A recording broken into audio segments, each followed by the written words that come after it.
The village in which I grew up housed around 40 to 50 people at most. Everyone knew everyone, and all 12 of us kids knew each other and played together.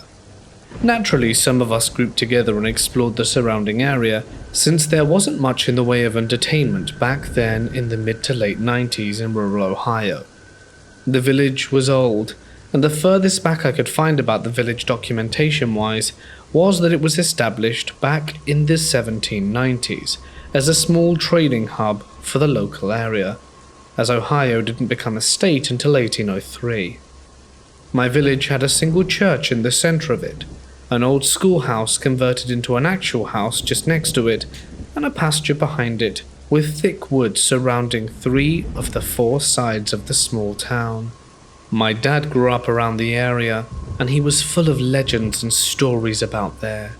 One of the stories was about a small fort that was originally French, turned British, and finally colonial American in the area. No one really knew where exactly it was located, but there were a few mentions of the small fort in the area from the research I had done. One of the stories about the fort was that it was a primary trade route for the local native tribes and the influx of settlers that were arriving to the area.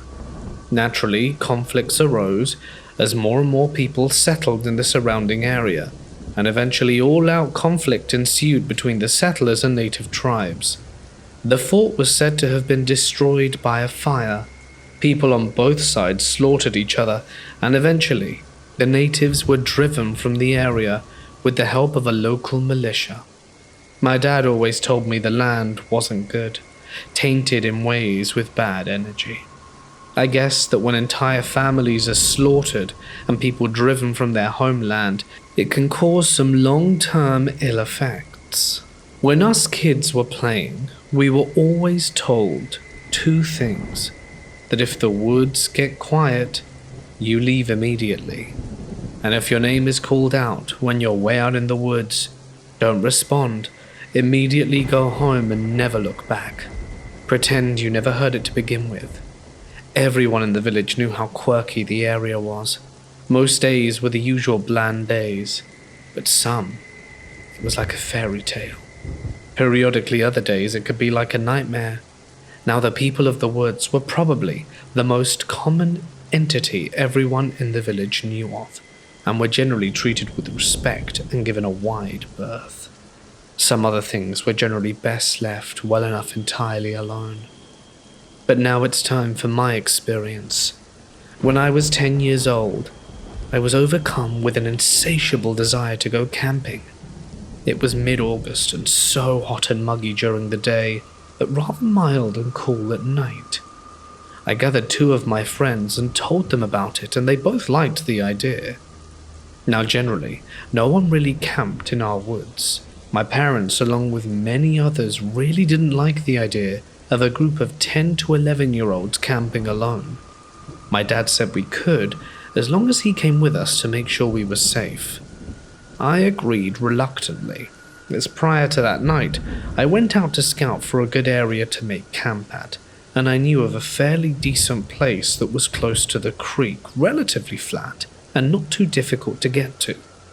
I wanted to scout the area just to ensure it was clear of debris and ready for tents. By this time I was well acquainted with the people of the woods, and I made my offering before entering the woods. I didn't see them while on my journey or anything, so I felt pretty good about that. Once I arrived to the location, I began moving things around, clearing out the sticks, large stones, and making a fire pit, even going as far as stocking it with fire and throwing some larger sticks nearby for fuel later. I was so enthralled in what I was doing, and so focused on getting the area clear, that by the time I was satisfied with what I had done, I just noticed just how quiet everything around me came.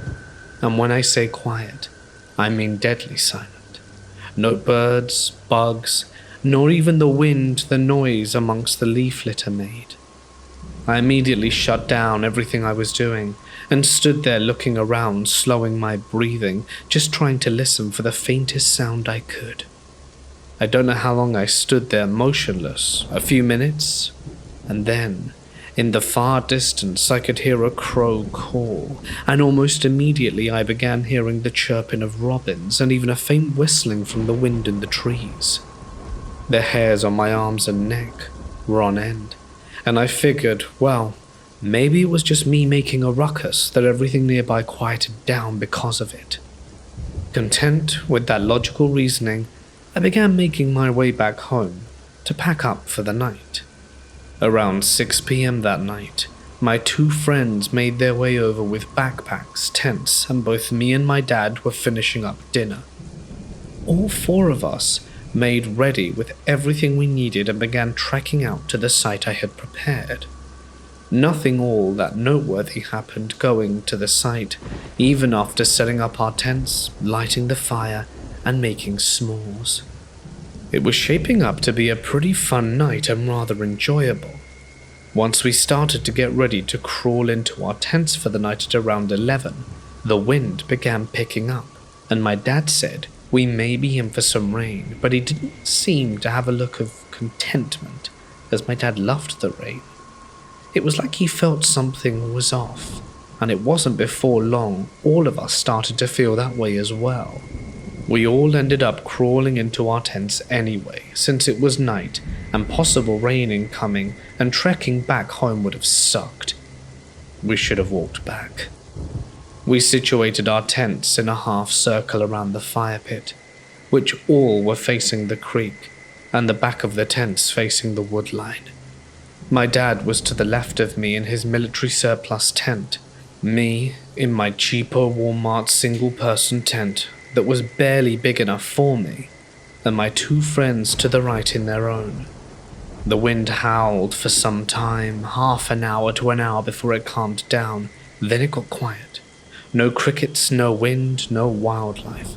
The creek itself, which usually bubbles happily along, sounded muted. All we had was the faint glow of embers from the fire pit in front of our tents, casting a warm glow. I could hear my heart throb in my ears, and I knew my dad and two friends were just as anxious as I was. I heard them shift uncomfortably, and then one of my friend's tent zippers unzipped. So naturally I undid mine too to see what was going on, and as soon as I popped my head out to look, I saw my dad leave his tent with the machete he had and faced the tree line. My friend had his head poking out of his too, and asked if I had heard that noise. I didn't hear anything. My heart was pounding so hard, it was hard hearing him even whispering. We both partially got out of the tent to see what Dad was looking at, but all we could see was inky darkness, and it was at that moment I heard it, distant and faint. "Hello?" It was coming from some ways in the darkness of the woods, and I could see my dad shift uncontrollably on his feet, white-knuckling his machete, looking to the woodline. Then again, the voice called out, "Hello?" It didn't seem right, off-putting, almost as if who was speaking was trying to speak in a very feminine voice, faint and fragile. My dad motioned for me to grab some of the wood next to his tent and throw it on the fire, which I reluctantly did. Leaving the perceived safety of my tent didn't sit well with me. As the fire began to slowly grow in brightness, my dad stepped backwards near the fire and stood there facing the wood line. By this time, my other friend popped his head out of his tent too, and all three of us, including my dad, were watching the wood line, unsure what to expect. Nothing came out, and we didn't hear the voice again. An hour passed by, and this time my dad was sitting on a large stone next to his tent, one leg crossed and a machete in his right hand, watching silently, with only the sound of the crackling fire echoing against the shale cliff face across the creek. Several hours passed, and both my friends went back to their tents with only me and my dad out. Me tending the fire, and my dad waiting and watching. I could hear rustling to our right, just beyond the light of the fire in the tree line. My friend closest to it popped his head out and looked at me and asked, "What?" as if he wanted me to repeat what I said. I didn't say a word. I hadn't said a word since I came out of my tent for the first time, and I put my finger up to my lips and mentioned to be quiet. By the time I did, so my dad was standing next to me and told us both to shush, and immediately we heard someone say, "Come here," in that same off-putting female voice, same as earlier. All three of us just stood there peering in the direction of where the voice came from, and shortly after we heard the sound, we heard something move back deeper into the woods. It didn't sound heavy. It sounded light, like something lightly tottering back into them. That was the last time I heard it. Shortly after, I'm assuming early morning just before daybreak, the wood life returned. Crickets, the distant chirp of birds, and the whisper from the wind through the leaves. Once daybreak came, we all broke down our tents, packed up, and began hiking back home. We were paranoid the entire way back, stopping, listening, and looking. We didn't see or hear anyone. No one said a word on the way back. Once we made it to my backyard, my dad broke the silence and told us that what we experienced never happened, and it would do us good to not say a word to anyone about it. He had fear written all over his face, as if not even he had experienced something like that to this day. I don't know what or who that was. I did end up asking my aunt next door later in life if she had experienced something similar, since she grew up in the area too. But even she was tightly lipped about it, saying we shouldn't have gone camping out there and my dad was a fool for letting us go. I have since left my village and moved out of state, and have ran into similar stories down here in the southeast with the same reluctance to explain what it was or could be. If anyone would care to enlighten me, I'm all ears.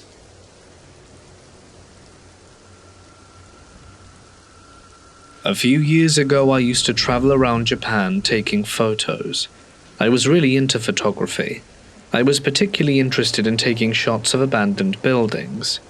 I found a service area along a highway that looked to me as if it had been abandoned. I mean, there was no doubt that the building was at the very least closed. It was boarded up. To me, it looked like it had been closed for years. Everything on the outside looked weather-worn, and no one was taking care of it. So that's when I saw my opportunity. I remember it being a very foggy day. There was poor visibility on the roads, which actually helped my case if I wanted to sneak in and out without anyone calling the cops, or them finding me themselves. I pulled into the service area and got out of my car to take some photos of the exterior of the building. I loved the way it looked in the fog. This was out along the mountain roads, by the way, so the fog was even more impressive as it was quite high up. After I finished taking photos of the outside, I managed to gain access through a broken window. The service area was 2 stories high. I imagined that the first floor might have been for drinks and snacks, and the top one might have been for restaurants and public toilets. Since I was on the first floor, I took some photos down there, and after a while I started to notice that there were sounds coming from upstairs on the second floor. Occasionally, I have encountered homeless people living in abandoned buildings, so I wondered if this was the case. Other times it's a gang of youths in the abandoned building smashing the place up and doing God knows what. I was afraid that some dangerous person could be in there, so I called out from the foot of the stairs, "Hey, is anyone up there?" I waited in silence in the dark abandoned service area, and I could no longer hear any more noises coming from the second floor. But then after about 30 seconds passed, I heard the sound of someone dragging something while walking up there. Well, at least that's what it sounded like to me. The noises from above echoed all around. The acoustics were incredible.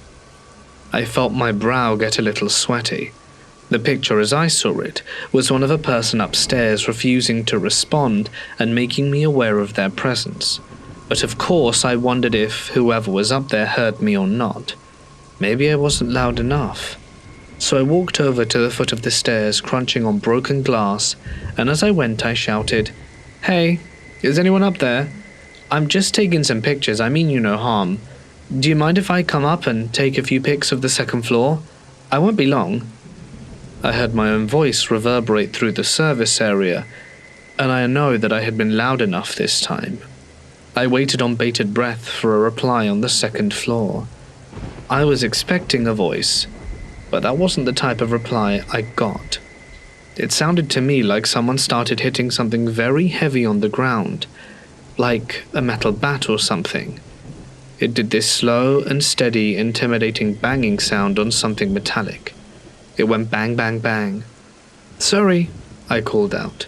I was panicked and didn't know what to do, in all honesty. As soon as I called out sorry, the banging got more aggressive and quicker. It was as if the aggressive banging said, "Hurry up and get out." One thing I noticed, though, was the fact that the banging sounded as if it was getting closer to the top of the stairs. Where I heard it coming from somewhere near the back of the top, it was now coming to the front. The banging sound was so loud I could feel the vibrations shaking down the stairs as it approached.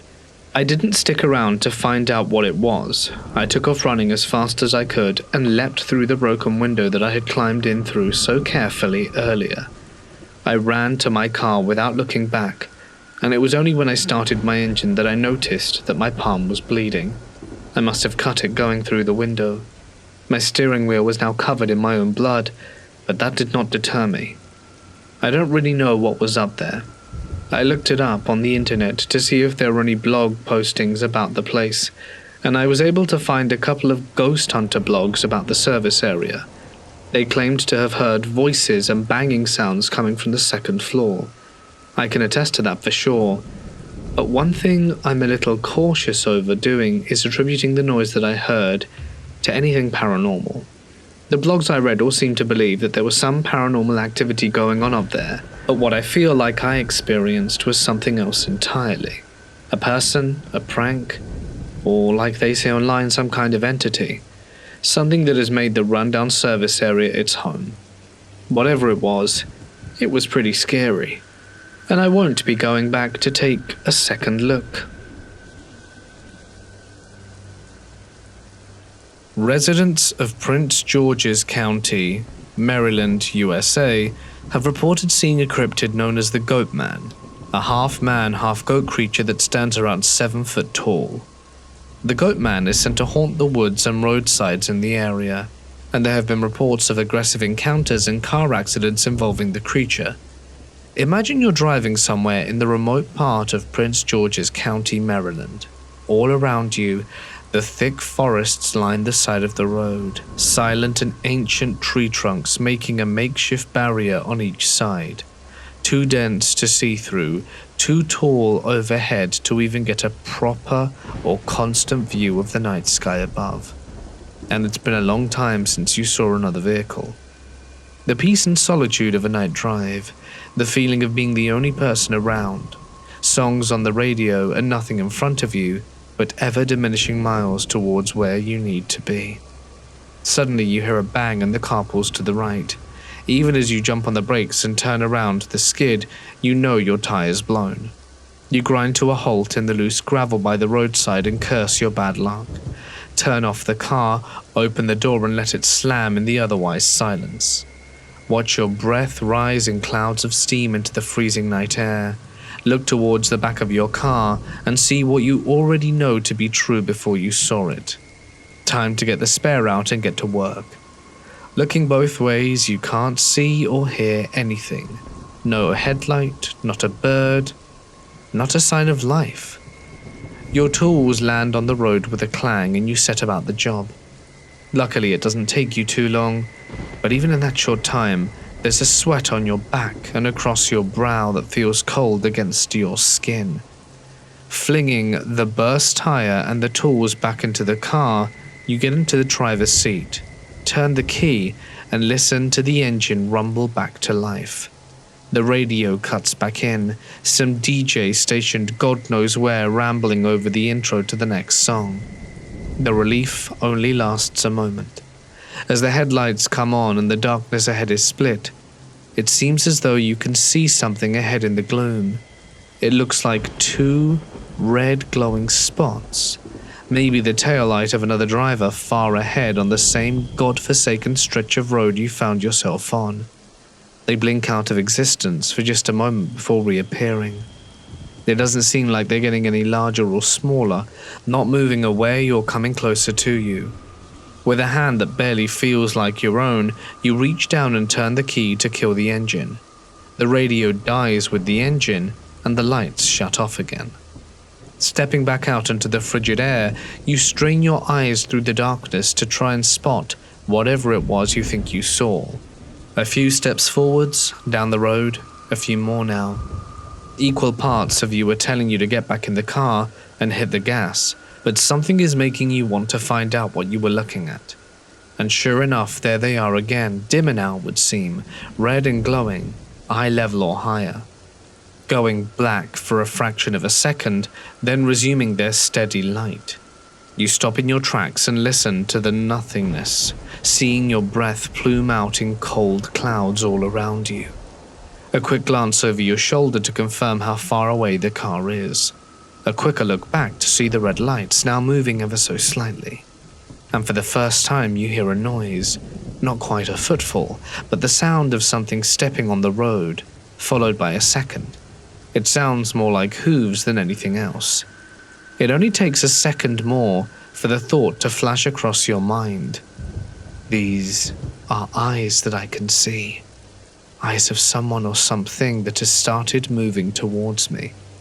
As if spurred on by this silent thought, you hear the sounds of slaps on tarmac become louder and more frequent as those eyes begin to close the distance between you. The feeling of an ice bucket being dumped down your spine, a fleeting fear that you're rooted to the spot, proven wrong in the very next second as you turn and run for the car. The handle takes a few tries to click open as you fumble, and the sound of something approaching getting ever louder. You fling yourself into the seat, slam the door and try for the ignition. When it finally turns, the headlights cut through the darkness again and show your strange companion on this remote track in the middle of nowhere, easily taller than 6 feet, but with unearthly red eyes, eyes that you can see clearer by the second. A ferocious look painted across the face, shirtless even against the biting cold, and arms pumping up and down as the distance closes between them and the car. With a slam, they fling themselves across the front of the car and rip the antenna off, hands beating the windshield and what look like hooves where feet should have been, scratching up the paint and denting the metal under it. No time to think, just floor it. In a cloud of dust, the car launches forwards and starts to pick up speed. And for one horrific moment, you fear they're going to be able to hold on, that you've acquired an unwanted passenger for the rest of the drive. But with a quick jerk of the steering wheel, they slide slowly over to the roof and tumble onto the road, landing on their feet and sprinting back into the depths of the forest, leaving you with nothing but a strange story and some minor repair work that needs to be done in the next town. Now imagine all of that, all of it. But try and put yourself in my shoes. Try and feel the fear. Try to imagine the terror. Try and even to begin to grasp the confusion that I felt. And then imagine that when you start to tell people this story, what, you think it's going to blow their minds and have them clamoring for extra details and any sort of information? Or even just try and work out where it happened so they could avoid it? Most of them react with almost bored indifference. Ah, so you see the goat man then? As if I'm the crazy one. As if it's me that's in the wrong for not having known about him, or however you're meant to refer to it. Apparently, as I've now been informed by most people that I mentioned this locally to, I'm not the first, and probably won't be the last. Something hides out in the woods in that part of Maryland, and it's been getting the blame for all sorts over the years. Loss of livestock, Goatman got them. Minor act of vandalism, Goatman. What can you do? Car trouble and a hefty repair bill? Well, speaking to some of these locals, it sounds like it was my mistake rather than his. Should have known not to blow a tire around his part of the woods. My bad. So sorry, Goatman. Won't happen again. Because I'm never driving anywhere within a 100-mile radius of these woods. Would you? There's this place in the countryside where I live. I wish I could remember the name. It might have been something like Bumbleghini, though I've never been able to find it on a map. Still, it's real, and people around here talk about it sometimes, in a way that makes it sound like it should have just vanished off the face of the earth. The place isn't a town exactly, more like a patch of land. Whatever it is, though, everything there is dead, and I don't mean like abandoned, I mean nothing lives there, no wildlife at any rate, no fish in the water, no bugs, no frogs, no rabbits. It's eerie and weird. See, there's this body of water there too, not quite a lake, but bigger than a pond. Locals said it used to be full of life decades ago, like bass, perch, the usual, but for years now it's just water. Rumor is that something went wrong there back in the day. I can't remember what it was. Radiation, chemical dropped from an old military project, or a sinkhole, buried pipeline. I don't really remember. Point is, most people don't like talking about it anymore, and if you mention it, they'll just give you a weird look and change the subject. But what I do remember clearly is what happened to a guy who used to live near that area known as Billy. He was what most people in the town would call the town drunk. Friendly, mostly harmless, and usually seen stumbling around the gas station looking for beer and conversation. No one ever took him seriously. He wasn't educated. Most days he could barely string a sentence together without slurring. But one night, Billy came back into town looking like he'd seen the gates of hell. This must have been around 20 years ago. I was at the diner when he came in. His jeans were soaked up to the knees, and he was shaking and pale. You normally don't pay too much attention to what Billy says, but that night he didn't smell like booze. His hands were trembling, and his eyes locked on the floor. And when he finally spoke, his voice was low and clear, something I hadn't heard for a very long time. His story goes like this. He'd gone out to do some night fishing, like he did every once in a while. He never fished in the dead zone, obviously there'd be no point.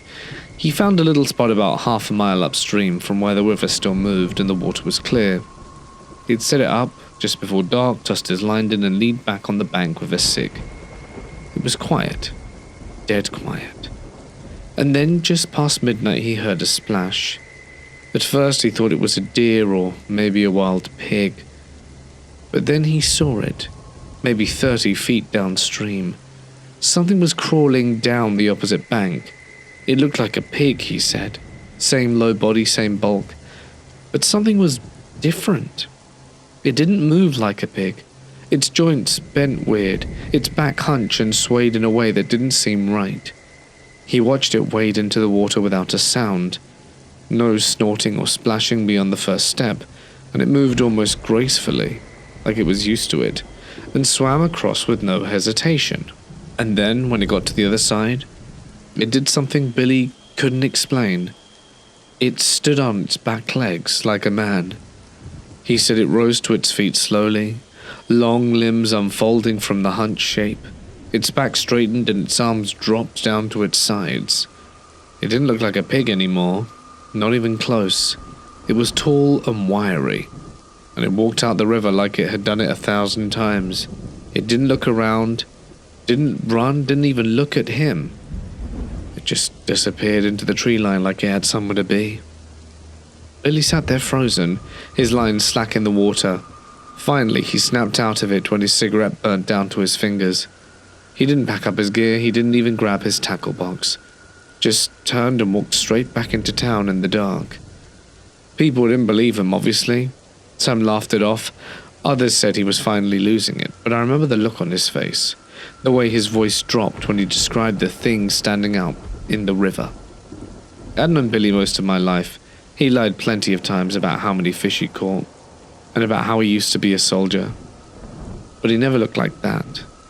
He was scared, not drunk, not confused, and not trying to show off. This is real fear here. A few weeks later, he stopped going out there altogether. Wouldn't even drive down that road. Said the whole place felt sick.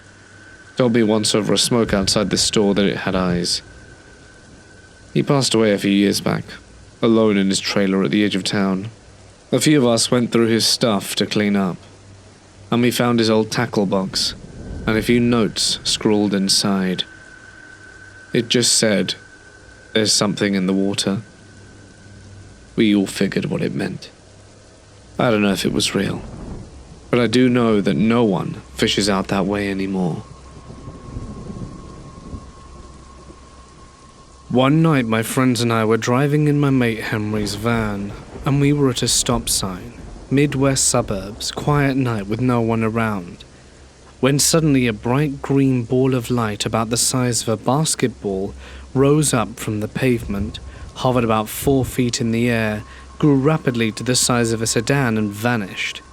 My friend immediately pulled the car over, and we all turned to the center to look at each other in shock, almost as if, on cue, we blurted out, "What the hell?"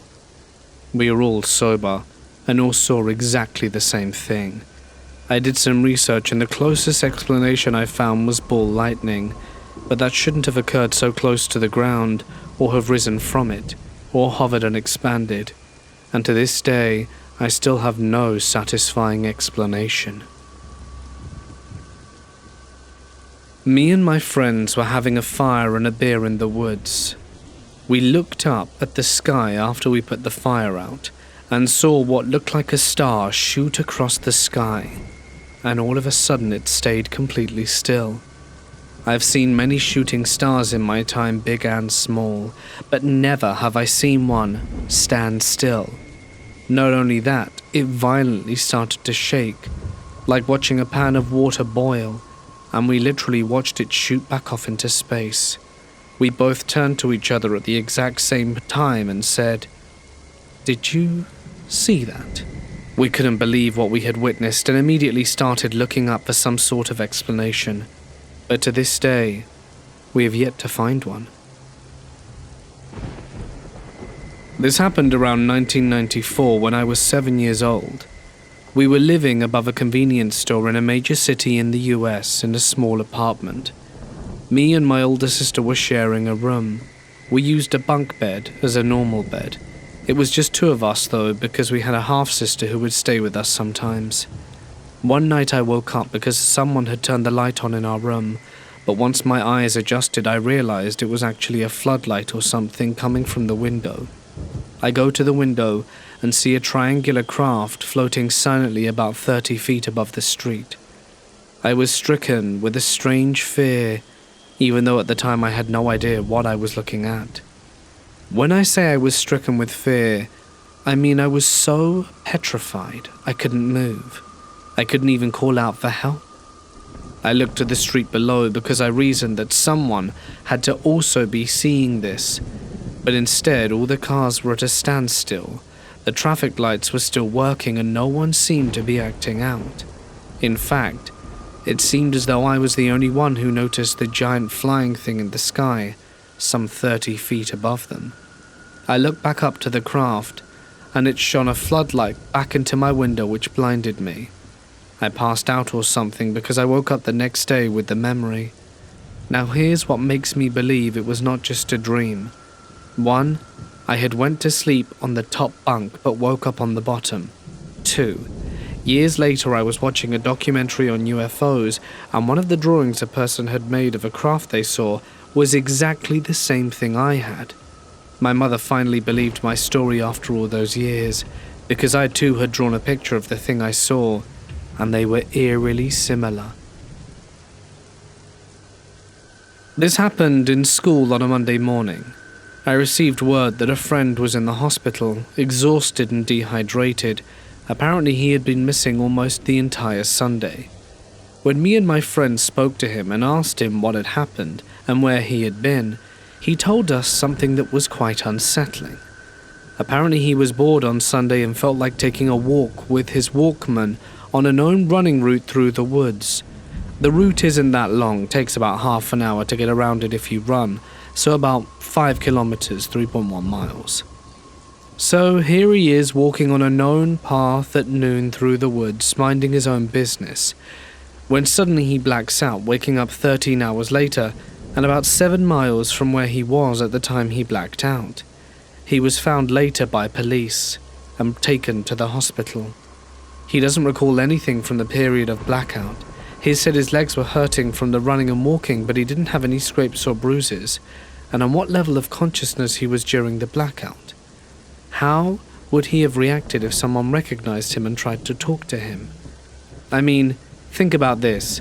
He can't have been a zombie since he didn't fall and scrape himself during that time, which means he must have had some kind of consciousness to avoid falling into tree trunks and rocks and whatnot and staying on the path. Why did his blacked out self not turn around on the route and walk back? Why did it go off the path and straight into the woods? These questions will probably never be answered, but the more I think about this, the more it creeps me out. What do you guys think? This happened when I was about 4 years old, and I've gone back and forth over the years about whether it was real or some kind of hallucination or just a confused memory. But the thing is, it never faded. It stayed with me sharper than most other memories from that age. It felt real, and deep down I still believe it was, especially because my grandma never talks about it that day. To set the stage, this happened in south-central Arkansas, not far from the Louisiana border. We had a good bit of land, some woods, a creek that mostly stayed dry in the summer, and a big pasture out behind the property. My grandmother owned the place, and she loved taking me outside. She was, and still is, an active, no-nonsense woman who never really put up with superstition or anything like that. On this particular day, she packed us a picnic and told me we were going for just a little trek, just the two of us and her dog. I don't remember what kind of dog she was, just that she was some medium-sized, sandy-colored mutt who acted more like a person than a dog most of the time. Never barked unless she had a real reason to, and never begged for food. We headed out mid-morning, basket in tow, and walked across the field and through the dry creek bed towards the back pasture. It was a hot, still day with not a cloud in the sky. There was this big cedar tree near the edge of the back field, not quite right on the tree line but close. My grandma always called it her favorite tree. It was wide, tall, and shady enough to be pleasant, even under the dead of summer. We spread a blanket and start eating. I was probably halfway through one of those peanut butter jelly sandwiches that come with the crusts off when the dog, who had been laying quietly beside us, started to jump to her feet. She began barking loudly and aggressively, full-on growling, hackles up, spinning in frantic circles around us. It was out of character. I didn't understand what was happening, but I knew it wasn't good. My grandma stood up fast and looked in the direction the dog was facing, towards the tree line and the creek bed that we had just walked through to get here. She started picking up the picnic stuff with one hand and using the other to grab my arm and pull me closer. She kept repeating something under her breath, too soft for me to make out, and that's when I saw it. About 50 yards away near the edge of the trees, something stepped out of the shadows. It wasn't there and then it was. That's the best way I can explain it. One moment, there was just trees and brush, and the next a tall grey figure was standing where the woods ended and the field began. Even now I don't have the words to fully describe it. It wasn't human. I want to say it was humanoid, but that feels like a cop-out. It walked on 2 legs, but it was too big, too broad. Its arms were long. The skin, or whatever covered it, was a dull matte grey with no shine and no hair. It didn't make a sound. My grandma didn't hesitate. She grabbed me, yanked me up into her arms and bolted. Our dog tore off beside us, still growling, but not stopping to bark anymore. She wasn't trying to fight it. She just wanted to get away. Now here's the weird part. I'm almost certain she didn't run back towards the house. That would have taken us across the creek into an open field for a good half mile, too exposed. Instead, she veered left and ran towards the cedar tree. I can still remember the feeling of her holding me tightly against her chest, the jarring rhythm of her feet pounding the hard-packed dirt. She didn't speak, not even when we stopped at the base of the tree, and she finally let me down. Our dog stopped barking almost immediately once we reached it. She sat next to us, panting, ears perked, but no longer frantic. My heart was still pounding out of my chest, but I could tell the danger, whatever it had been, was gone. It was like the tree had done something. I don't know, maybe I just felt safer under it. But the moment was burned into me, the rough texture, the bark against the back, the smell of cedar in the air, and my grandma kneeling beside me, clutching the edge of her picnic basket like a shield. We sat there for a long time. Eventually, we walked back to the house. I don't remember if we talked about it or not. I wanted to say we didn't. It wasn't something we ever really brought up again, even years later. My grandma mentioned the cedar tree a few times since, always with this reverent tone, but she's never once brought up what happened that day. I tried asking once or twice and she brushed it off like I was remembering a dream. But I know I didn't imagine it. I remember the fear in her face, and I remember the way our dog acted. The dog lived to be 14 years old and never barked like that again. To this day I have no idea what we saw. Some people have told me that it might have been a Bigfoot or a person in a ghillie suit, or even just a deer standing upright, but none of it adds up. It wasn't shaggy, it wasn't brown, and it moved with purpose, like it had seen us sitting and didn't care that we saw it. It's been years now, but I still think about that day more often than I should like. I just don't know if the place was special, that part of the woods somehow, or wrong, and I caught a glimpse of something I wasn't supposed to see. As a child, I grew up in Sydney, southwest Australia, in a suburb called Rosemeadow. Sounds lovely, doesn't it? Well, there are no roses, and half of the suburb is housing commission, and is known for being a rough area. Nevertheless, I enjoyed my childhood, and me and my friends made the most of what we had. So we spent a lot of time playing in the local bushland. We rode bikes, made tree swings, caught frogs, and just explored. I dare say that I know the bushland like the back of my hand. There was never really anything eerie about the bush, except for the fact that there was a nursing home located on the western side on the bushland upon a large hill called Kilbride Nursing Home, which security patrolled, so we got chased out of that section of the bushland a few times. Behind the nursing home was a catacomb-like structure, built as if they were going to construct another building but never got around to finishing it. We explored these random concrete foundations with cave-like half-dirt, half-brick structures, and it seemed like people used to hang out there or even sleep there as we found canned food and some old dirty bongs and old clothes and random stuff. Life goes on. It was 2003, and I was 14 years old.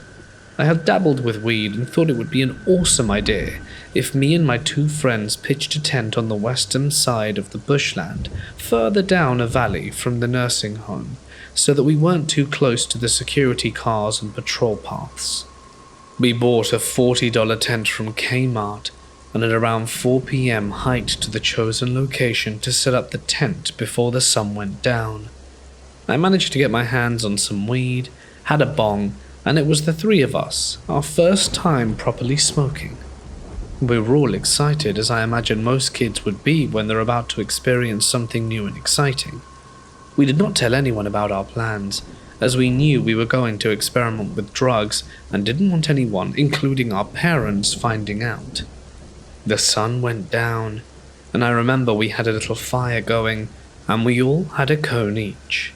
My friends were in deep conversation, and my mind drifted off as I suddenly felt a presence around us, and as if someone was watching us.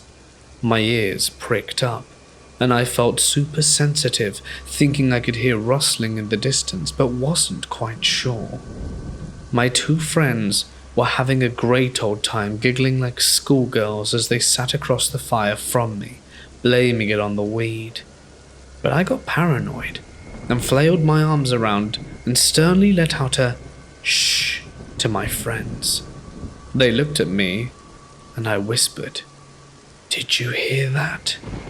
But before I could finish what I was saying, an eerie voice howled from the darkness, declaring they knew where we were. It sounded like a crackhead. I was shocked and glared at my friends to gauge their reaction, because I was sure they'd heard it too.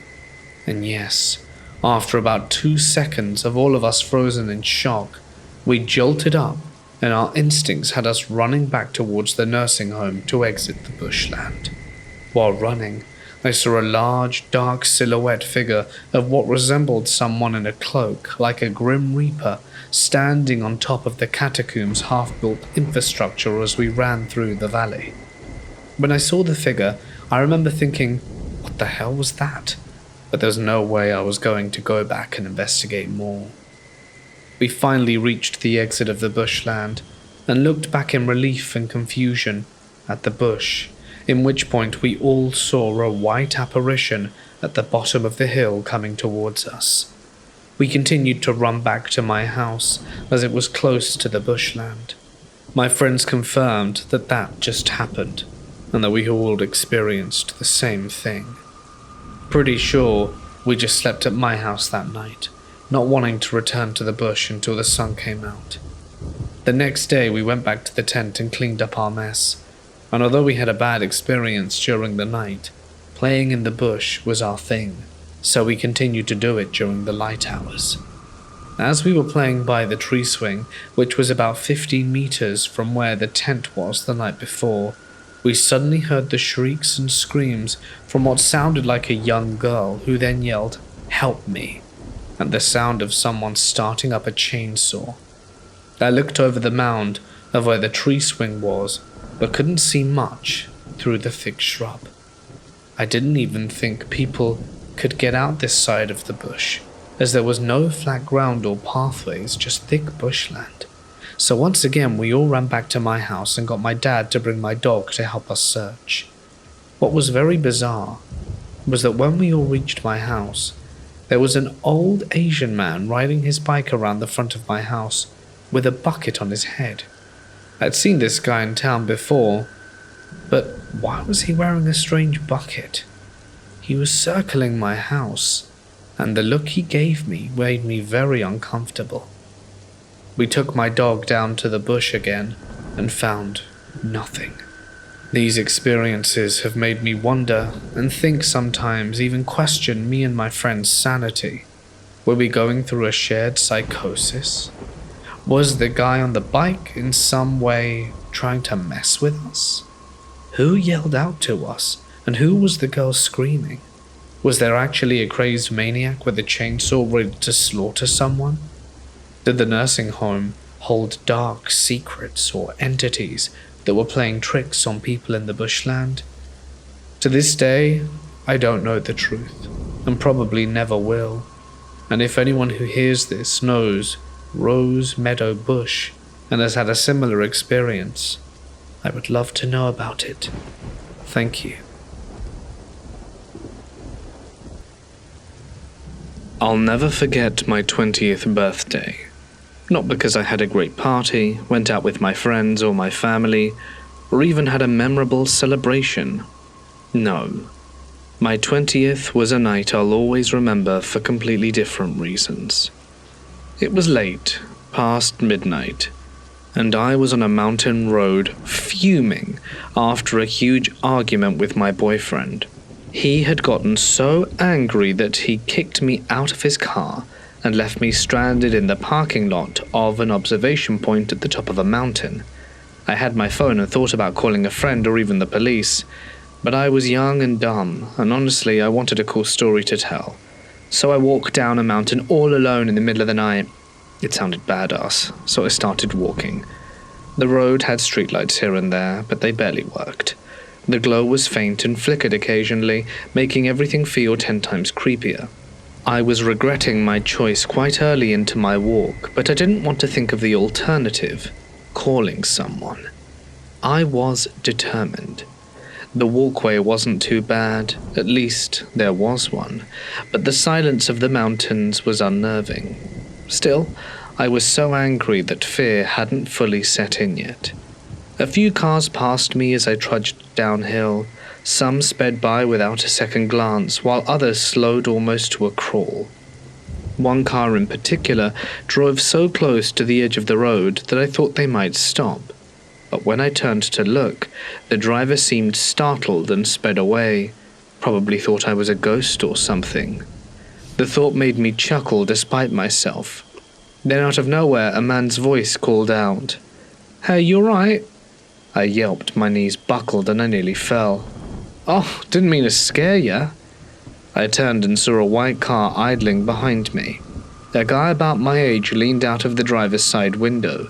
He looked friendly, clean-cut, cheerful. The kind of guy you wouldn't expect to find lurking on a deserted mountain road at night. "Are you alone? What's going on?" Embarrassed, I blurted out the whole story about the fight with my boyfriend. Behind him, I noticed a girl in the back seat wearing a bright yellow shirt. She waved at me and smiled. Something about having another woman there made me feel at ease, and I let my guard down a bit. I thought they seemed safe and trustworthy. The guy offered me a ride, but by the time they'd showed up, I was well over the halfway point, so I declined. I'm pretty stubborn. Thankfully, he didn't push, wish me luck, and made a joke about me punching my boyfriend for leaving me out there. As they pulled away, I actually felt a little better. Not everyone in the world was terrible, I thought. But then not 5 minutes later, I heard that same voice again boom from right behind me. "Oh, sorry, didn't mean to scare ya," the voice laughed. Hearing his voice again made me jump. How was this possible? I froze. There was no mistaking it. It was the same guy in the white car. The hell? I turned slowly, and sure enough, there they were. The same guy and the girl in yellow. I tried to laugh it off. "You're messing with me, right?" The guy smiled. "Are you alone? What's going on?" Now I was starting to feel uneasy. How had they gotten back here so quickly? There was only one road, and they'd driven downhill ahead of me. They couldn't have turned around without passing me, and there hadn't been enough time anyway. I shook my head and forced to smile. "No thanks, I'm good." They didn't argue, but just drove off again. This time I kept walking, hyper-aware of every sound around me. And then, a minute later, there they were again. Same car, same guy, same girl. I didn't know what to do. My legs felt like lead and my mind raced with possibilities. Were they stalking me? Was this some kind of cruel prank? "Need a ride?" the guy asked, his voice as calm as ever. "No," I practically shouted. The car rolled past me, slower this time, and as it did, the girl in yellow turned her head to look at me. Her smile was gone, and her eyes bored into mine, unblinking like she was studying me. I couldn't move, and then just like that, the car sped up and vanished around the bend. By the time I reached the bottom of the mountain, I was shaking. I made it to a convenience store and sat inside until a friend came to pick me up. When I got home, I couldn't stop thinking about that car. It wasn't just the impossible timing, it was the way they acted, like they didn't belong in this world. I started reading about glitches in the Matrix online, and the stories were eerily similar. Cars that appeared and disappeared, people who seemed to repeat actions like they were stuck in a loop. What if the couple wasn't real? Or worse, what if they were caught in some kind of endless replay on the mountain road? Maybe they'd had their own tragic ending there. A crash perhaps, and now they were doomed to keep driving the same path over and over, trying to interact with the living but never quite breaking free. I don't know what they wanted from me. Help? A connection? Or was it just part of their loop? Another ghost on their endless journey? All I know is that I got home safe, but I never went back to the mountain road again. Some things are left better unexplored. I guess I'm just glad I didn't get into the car with them. I'm from London, and in the UK I was out with my two friends Demi and Ava. The day started very normally, with me and Demi in a park having a picnic. The original plan that we'd all meet there and hang out, but Ava was running late. It's in the late afternoon. Me and Demi spoke for about half hour about life and all sorts, and that's when Ava arrived. She'd gone through a breakup, so I knew that the day was going to be one of those quiet ones. We chilled, and then she suggested we pick up a disposable camera and take it for a spin, which we did. We're from South London, and Ava wanted us to go pretty far north to a place called Stanmore. I won't lie, it was a very beautiful area, but when we got to the country park, for context, when we say country park, we basically mean a forest. I know what you're thinking. You guys are going into the forest? You brought whatever happens on yourself, which is fair, but me and Demi were looking out for our friend Ava. So as the sun began to set, we took a bunch of pictures on the camera and were enjoying everything, and after a lot of playing around and picture snapping, we decided to have a little rest. We chilled in a field and it was pretty nice. The sun was setting and we were going to stay a bit longer and then make our way back. While chilling, I can tell you nothing felt off. It was like normal, inviting. Like in those films, you can always tell when the mood changes. But at this moment, everything was fine.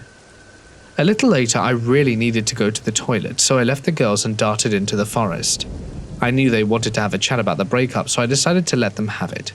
I found a tree, did what I needed to do, and that's when I started feeling uneasy. It was those, oh no, I'm being watched vibes, but I couldn't see anyone. The forest was just quiet except for the odd bird chirping. I got back to the others and we chilled for a bit. Then all of the sounds sort of drained from the area. There weren't any sounds at all. No birds, trees rustling or anything. It was dead silent. We all noticed this and looked around at each other, and then Ava saw it. We all did. Flying just above the trees, there was a bright light. We instantly were like, plane, drone, and everything we would have thought it, but then it just faded away and reappeared in a whole new location. It was almost like it was playing with us. It wanted us to run. I realized Demi wasn't even focusing on what was happening, so I followed her gaze, and there was a human hand, but it was weird. It was waving, but the hand was pale, almost blue with veins, and that sent us off. We began running into the forest, and I stuck with Ava, but we were running when we realized Demi wasn't with us. We glanced back, and I noticed something is chasing us, but I never managed to see what it was. Me and Ava managed to make it back to the entrance, but Demi was nowhere to be found. I called her a few times. She picked up once, but we didn't hear anything for a few seconds until she asked for Ava, which was weird, because Ava was with me, but then it cut off. I was ready to go back to the forest and try to find her, but Ava was begging me not to go or leave her, so I had to stay and comfort her. And 10 minutes later, Demi came walking out. She looked calm and collected, but I don't know what it was. She seemed off. Like it was her, but not exactly at the same time. I didn't want to say anything in case she was dealing with something she saw. We all decided to head back home, but this is where I think we may have messed up. Demi insisted on not traveling back with us, so we ended up going ahead, and at night she blocked us on everything, Instagram, our phone numbers, the works. I don't know what else happened, but regarding the weird light in the sky I saw, I do know that in 1984 someone had an experience similar in that same area, but I just don't know what to think. For most of my childhood and early teen years, I had this recurring nightmare. It was always the same. There was this thing, this creature, that I could only ever describe as a lizard man, though even that doesn't fully explain how disturbing it was. It was tall and thin, and mottled, scaly skin that shimmered just slightly. Its eyes were huge and glassy, with vertical slits that glowed faintly. The worst part was that it could see through my eyes, not metaphorically but literally. In the dream, I'd always be hiding from it somewhere, sometimes in the basement, sometimes wedged into a closet, and sometimes under a bed. It didn't know where I was at first, and I could almost feel its confusion as it wandered into the halls and roamed the outside of the house looking for me. But the second I peeked out just to check if I was safe, if I so much as cracked the closet door to look through the blinds, it knew exactly where I was, because then it would come see what I was seeing. It would instantly turn its head in my direction and start coming for me. I'd panic, tearing out of my hiding spot and run to a new one. And the cycle would continue. Every single time, It was like I was being hunted, not chased in the usual dream sense, where you're just running and running. This felt intelligent and calculated.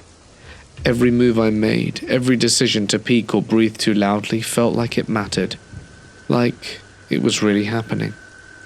The fear was so real that I'd wake up sweating, my heart racing, checking corners in my room just to make sure I was alone. But here's the thing that still messes with me. One night, maybe around 16 or 17 years old, I randomly mentioned the lizard man dream to my dad. I wasn't expecting anything. I think we were just discussing weird dreams in general, just swapping stories over coffee. I casually said, "Yeah, I used to have this recurring nightmare about this lizard guy who would see through my eyes, so every time I peeked to check if he was gone, he'd find me again. It was like a game of hide and seek I could never win." My dad stopped mid-sip and stared at me. His face lost all color, and I mean he went ghostly white. And I could hear the hesitation in his voice before he said anything, like he wasn't even sure if he should open his mouth. Then he asked really quietly, The dream, did it happen in our old place in East St. Paul? The one with the row of the apartments behind it?" At that moment I froze. My stomach dropped. I hadn't mentioned that part. That specific detail, the house, the setting, had always been the same in the dream, but I never thought it mattered. I said, "Yeah, that's where I'd always end up hiding, the basement mostly in the laundry room, sometimes in the backyard by the fence, but always that house. Why?" And then he looked at me and said, "Because I have the exact same dream." I can't really explain the feeling that came over me in that moment. It was like the air changed in the room. My skin broke out in goosebumps instantly. His face was still pale, and his voice had gone quiet. I pressed him for more. "What do you mean, the same dream?"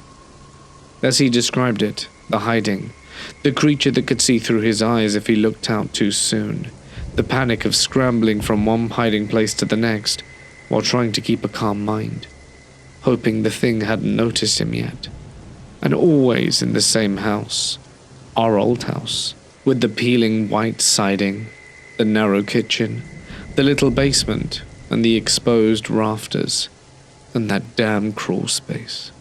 Even the old wooden fence out back that separated our yard from the apartment lot. We sat there for a long time, just kind of staring at each other, neither of us sure what to say next. There was no way this was just a coincidence. He had never told me that dream before, and I had never mentioned it to anyone before then. And yet we both had the exact same nightmare with the exact same creature, in the exact same place. After that night, I started to think back on that house. I'd always felt a little off. I remember as a kid I'd hate being alone in certain rooms. I'd avoid going down into the basement unless someone was with me. I used to think I was just being dramatic. But now I wonder if maybe there was a reason. What makes it even weirder is that I had never had the dream before we moved into that house, and after we left. Once we moved to a different part of town, it faded. I still had it once or twice, but not like before. It was like whatever it had stayed behind. My dad said the same thing. It stopped after we left, but he still didn't want to talk about it all that much. I could tell it shook him deeply. One time I asked him if he ever beat the dream, like never peeking out, just staying hidden the whole time. He said once he tried, and the lizard man just stood still and didn't move, didn't look around. It just waited, like it was content to stand there forever, until he made a mistake. And eventually he did. I don't know what it was. A shared hallucination, some strange family curse. I honestly don't care to figure it out. But to this day I won't talk about it unless someone really presses me. Because once you start thinking about it, I'm scared that it will come back. I went to a Catholic school and did lots of missionary work as I grew up in a developing country. We would join them for a week during winter vacation, and even though I wasn't a religious person, I decided to go. They sent my group to a village in the mountains. The people from the village told us we could stay in an abandoned factory. It used to be a vegetable processing plant, but they decided to close the place a while ago, and yes, it looked exactly like an abandoned factory from the horror movies with blinking fluorescent lights and long steel tables. On the second night I couldn't sleep because it was cold, and I stayed awake looking at the roof. And that's when the lights appeared. 9 luminous squares appeared on the wall. They spun around the 4 walls and vanished, and then appeared again, spun around the room and disappeared. This happened at least 3 times, and I didn't see them again. There were no windows in this room, and none of my classmates or the head teacher had their phones on. After that, I just closed my eyes and forced myself to sleep, because I didn't know what else to do. The next day during breakfast, I asked my group of 7 people if they'd seen the lights, to make sure I hadn't imagined them. And yes, all of us had seen them, even the teacher who was a former priest. But each one of us described them in a different way. I saw 9 squares, a friend saw 4, others saw a thick horizontal line, and so on. I still don't know what they were, but this definitely was the scariest thing I've ever experienced. This was about 6 years ago now, and I was working as a caregiver for the developmentally disabled. For context, I should say that I live in a pretty rural area of western Ohio. Think small towns and cornfields. I normally get there at around 7:30 p.m., which was a half hour before my shift, so I could get the day's rundown from the previous caregiver. We were sitting on the porch swing, talking and smoking a cigarette, when we noticed a few lights moving through the sky above the field directly in front of us across the street. We stepped off the porch and looked up to see what it was, since there are no airports or helicopter landing sites nearby. As we walked across the street to the field, we could see that there were 3 lights, just white lights, no colors or anything, and they looked to be on the bottom of something shaped like a pyramid. The pyramid was moving towards us pretty slowly, and then sped up until it was directly above us, and then dropped straight down maybe 100 feet or so, and hovered there for a full minute. My co-worker and I were at that point freaking out, and taking videos on our phones, which of course were lost at some point after I accidentally washed my phone, and trying to zoom in and see what the hell it was. The thing I remember the most about it was the sound it was making. Just thinking about it while typing this has made the hair on my arms go stiff. I don't know how to describe it, except that it was a high and low pitched sound at the same time, a mix between humming, buzzing and vibrating. I haven't heard anything like it before or since. And after a minute or so it rotated slightly, rose straight up into the air and took off towards the right of us so fast we couldn't see it after 5 seconds. I have no idea what I saw, but I saw it, and I always pay extra attention to the night sky now. I was about 8 years old. My mom was getting off the interstate at an exit we took all the time to go to the store. Well, when we were getting off here on the exit, I was sitting in the back seat and looked out the left side of the car, and my cousin was with me, and he too was looking out when we saw this huge black ship-looking object, triangular in shape but not exactly a triangle, and went nose first into the ground behind the tree line. It would have crashed in the position it was in. It wasn't landing. My cousin saw it, I saw it, and then there was this green flash, not big enough to capture the attention of everyone around us, but we immediately asked my mum if she saw that to the left, and she was like, nah. It scared the crap out of us for the rest of the day.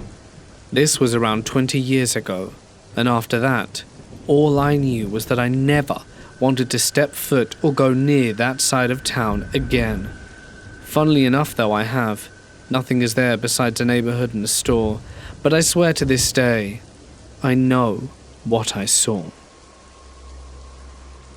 Back in the mid-90s, I was walking back to school at around lunch hour, this being Sweden in late May, so it was pretty damn bright out with sunlight, with a blue sky and some lazy white cloud formations above. A bright light, almost like how an exaggerated depiction of the North Star might appear in the movies, catches my eye, as it does an incredibly quick dive in the sky, a complete vertical U-turn, and then vanishes up into the clouds, noticeably accelerating in speed as it heads up. This took on the whole perhaps 10 seconds. I don't believe in UFOs, alien visitors, or other conspiracies, but I am very certain of what I saw. However likely it was that my brain conjured it up or not, I've always had good eyesight and no history of hallucinations or other such matters, and it leaves me damn clueless to find out what that could have been. When I was probably 15, I woke up late at around 2 a.m. and left my room and looked out the front window. I saw a bright light aimed towards my house, but it was probably 1 to 2 miles away. It was coming from the sky, but at a distance not above, so it was flying low. I watched as it got closer, and I ran to my room at the opposite side of the house and looked out my window at a giant rectangular-shaped flying object flying overhead without making a sound. It was probably 300 to 500 feet long. The surface looked like Star Wars. Think of like the surface of the Death Star with random outcrops and lights. I think it knew I was watching it, because that same light was still aimed at my window. It just steadily kept flying away until it was out of sight. I was a radio operator in Alaska in the early 70s. We would have our site on top of mountains for range. Near Cordova, Alaska, in a tent on the top of a mountain, I came out one night and there was a blue orb zigzagging across the sky. I called my camp helper, who was a native Inuit, and pointed it out to him. He took one look and disappeared back into the tent without a word. This orb was traveling from north to south like it was using magnetic lines of the earth. Why zigzag? It went fairly fast for about 2 minutes. Curious of what the hell I witnessed, I put on a parka and watched for over an hour. Saw a commercial aircraft flashing beacons, shooting star, and I went back into the tent speaking to my helper. He refused to talk about it, as if the Inuit was used to such sightings in remote Alaska.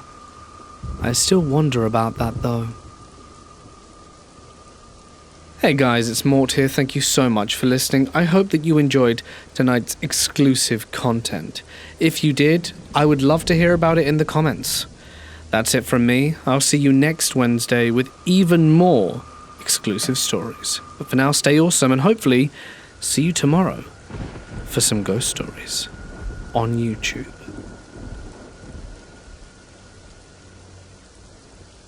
It was the mid-1970s, and I was 7 years old.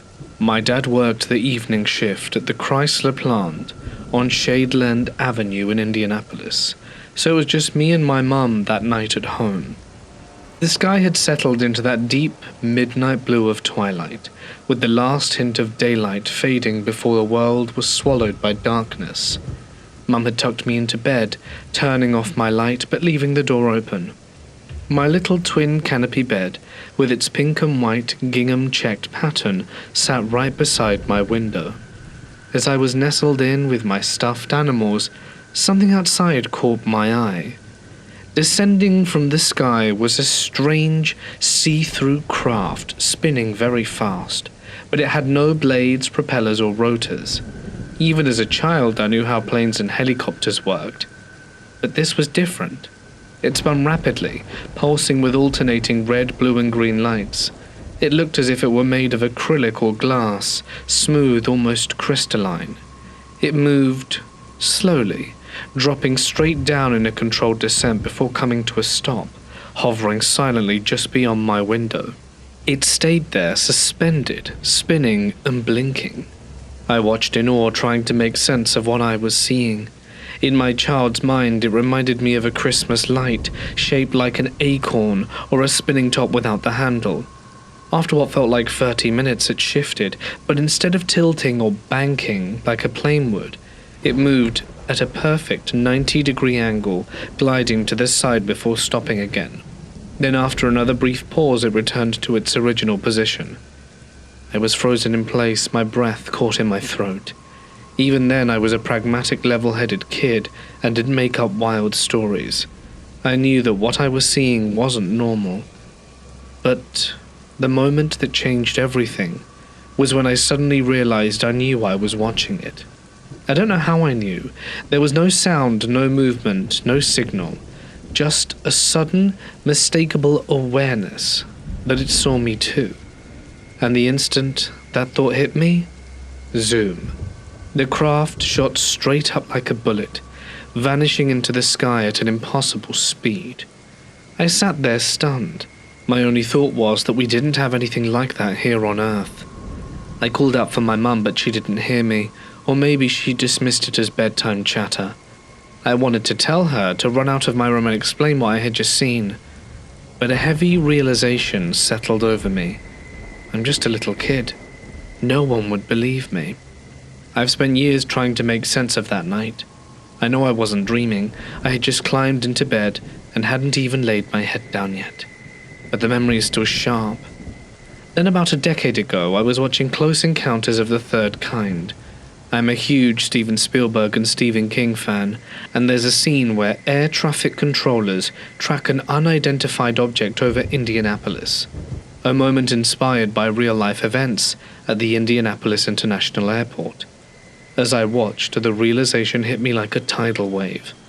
What those pilots and air traffic controllers saw that night, it was the exact same thing I saw as a little girl. The time, the place, the description. It all lines up. Even after all these years, I still wonder what it was, and why did it seem to notice me? I was camping miles southwest of Jack's alone. I had everything I needed. I explored the surrounding woods and eventually made a campfire, and after a few hours around the fire scrolling on my phone, I got a strange feeling. I couldn't put my finger on it, so I just chalked it up as maybe just paranoia, and time for me to call it a night.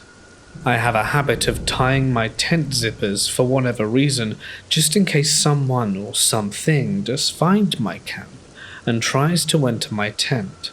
After falling asleep, I eventually woke up to my zipper being fiddled with. Of course, however, not knowing that the zippers are tied together. I always carry a pistol no matter where I go. I quietly grab it and lay in silence. With my ears straining, I hear the slightest footsteps around my camp, and I see a faint shadow pass the barely lit fire that was still glowing. After a while of hearing nothing, as slowly as possible, I unzipped the tent, an infinitesimal amount, just enough so that I could peek out of it.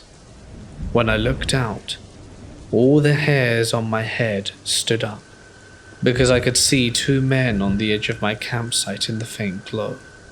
I couldn't tell the direction they were looking, so I continued to wait and see what they were doing. One walked out of sight to the side or behind my tent, and slowly I cocked my firearm as quietly as possible.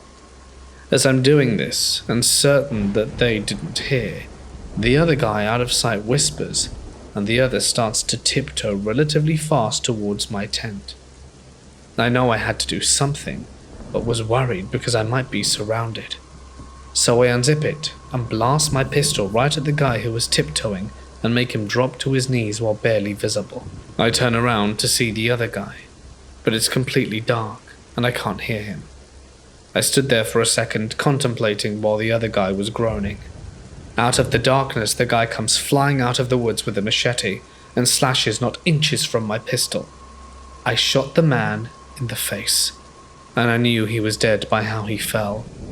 The other guy, I noticed, wasn't groaning anymore, and I turned around and he tackled me and stabbed me twice in my upper body. Note that I'm a former grappling champion, and with the adrenaline pumping, I'm on top of him in less than a second and pound him in the face like a savage until he stopped moving. I got up and contemplated shooting him, but I wouldn't shoot an unconscious man, so I start running to my car. I get in, grab my flashlight as I'm in a panic. I'm not sure if more are around at that point, and I point the flashlight in the direction and can't see anyone. I was stunned. After looking all around, I stupidly, or not, get halfway out of the car, heavily confused because I was sure that I just killed a man and that the other was at least unconscious. I get back in and grab a towel to wrap tightly around my shoulder area to control my bleeding as much as I can before the pain really sets in. After a minute of taking care of the bleeding, I get out and slowly walk back to my tent, looking in all directions in fear that I would be attacked again. I walked to the 2 locations I shot the man, and beat the other, which was a few feet apart, but there was no one. No blood, no footprints, no sound, no anything. Of course, my mind is racing 1,000 miles an hour, knowing I shot a man and beat the other unconscious. How could they just be gone? Terrified, not knowing what the hell was going on, I shot my pistol in the woods a few times and ran back to my car and started driving out of the woods, leaving my stuff right there in the middle of the night. But thinking to myself that it couldn't have been a ghost by how I was injured and how I saw one fall and scars on my hand from hitting the other. But thinking that if they were human, they would have certainly still been on the ground, or at least more blood on myself. When I was about a mile away in the woods with my windows partially down, I had a loud laughter of multiple men, which made no sense because I was so far away, but yet sound traveled. It was abnormally loud. Terrified, I floored it further, and to this day it scares me, but I have no clue what I encountered that night or how they vanished. The scars serve as a reminder that it wasn't my imagination that night. One thing that haunts and confuses me is that I remember seeing no detail on their faces, just darkness. Here's a story my dad told me about something really strange he experienced. When I was little, our extended family decided to go on a trip together, about 15 of us in total. We rented a bus and hit the road. It was one of those big family outings that are fun but chaotic. I don't remember much since I was a kid, but this story has been told at so many family gatherings that it's like legend now. We reached our destination, which was this big, beautiful lake surrounded by mountains. The plan was to set up tents near the lake and have a huge barbecue.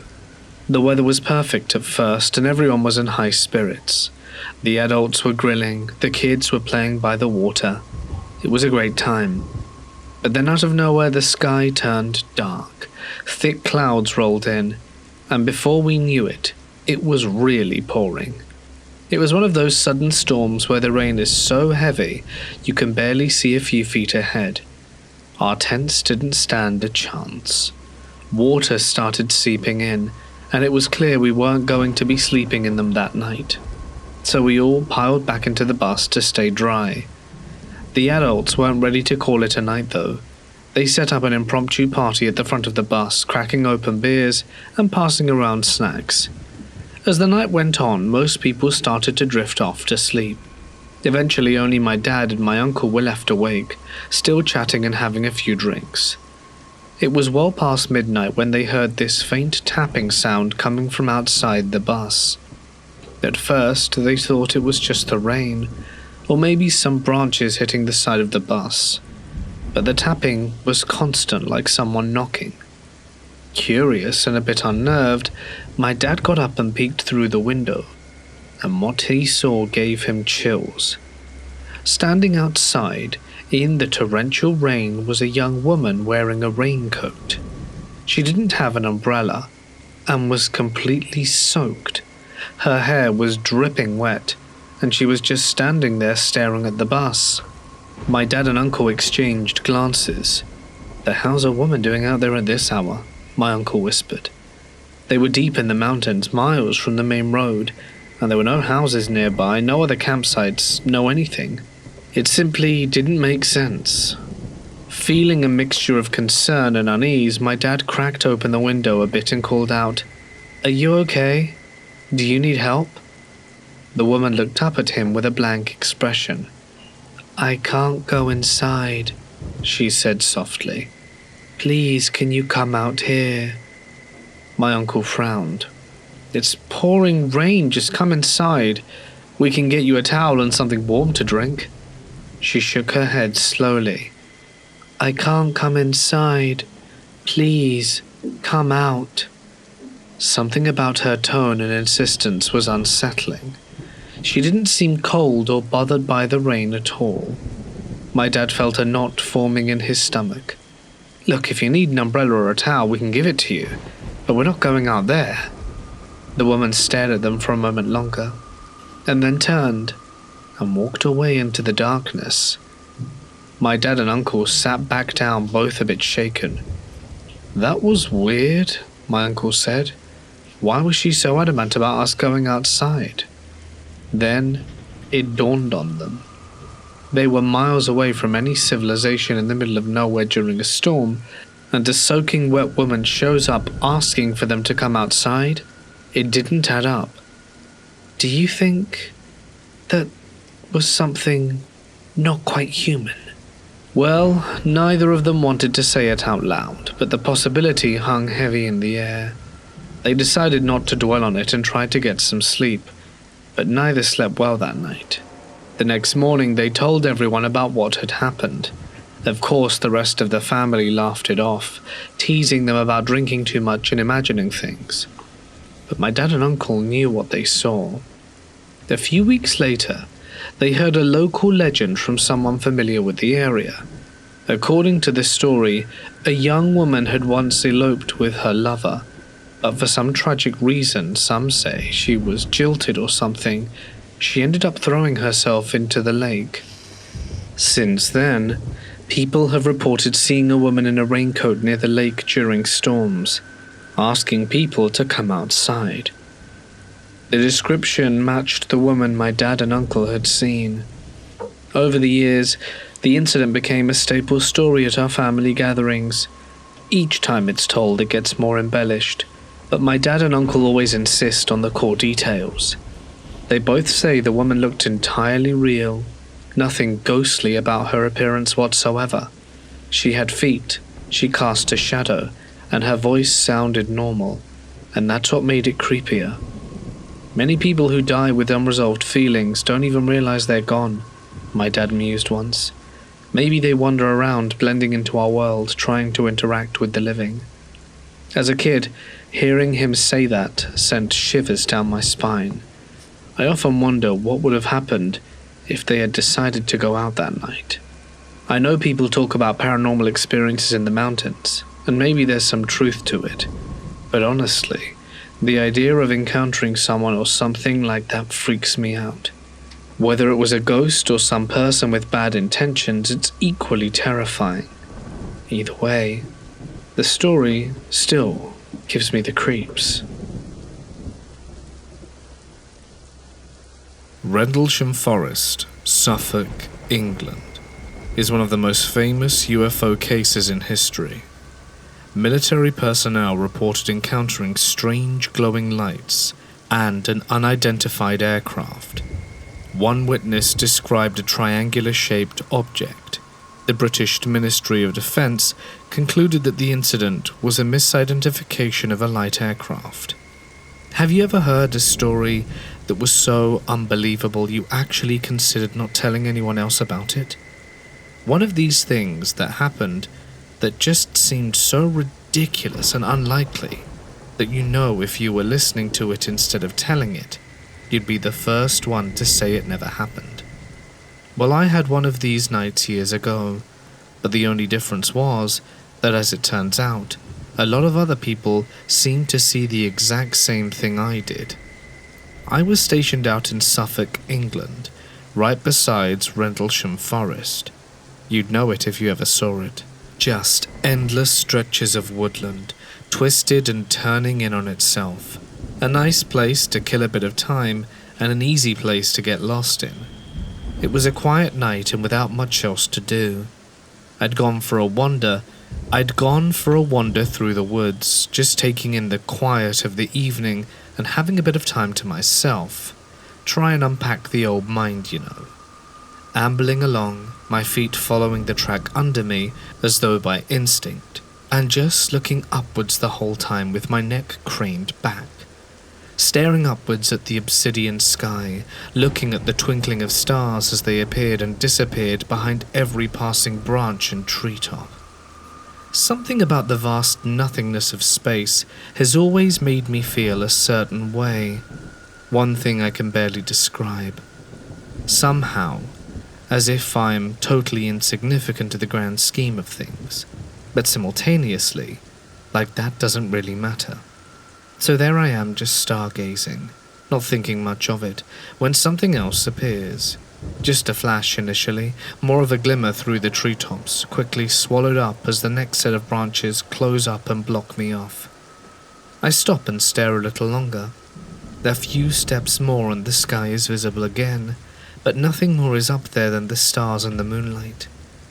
But there it is again, something right at the edge of my vision, just loitering at the furthest corner of what I can see, something bright, something big, and something that seems far closer than anything has any right to be.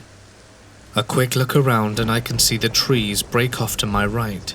Stumbling through the undergrowth and into the nearby meadow, I'm heading for the middle, far enough back that I can get a clear view over the trees. When I turn around and look back, it only makes things more confusing. There's something up there, low in the sky. It seems to be holding in position like a helicopter, but there's no telltale thump of rotor blades, no downwash and no movement in the leaves. Instead, all I can hear is a strange humming noise that seems somehow loud and low at the same time. Whatever it is has an odd shape. The light it's giving off seems to be from the body itself, rather than any spotlight or floodlight, and whether it's a trick of the angle or not, it looks like it's almost triangular. I know planes. I've seen them. I've repaired them. I've flown in them. It's not a plane. You show me a plane that can hover in place with a triangle-shaped body in near complete silence, and I'll tell you exactly why you're wrong. There are strange symbols all over it, so close that I can make them out, shapes that aren't letters or numbers, and it's something completely different from anything else I've seen.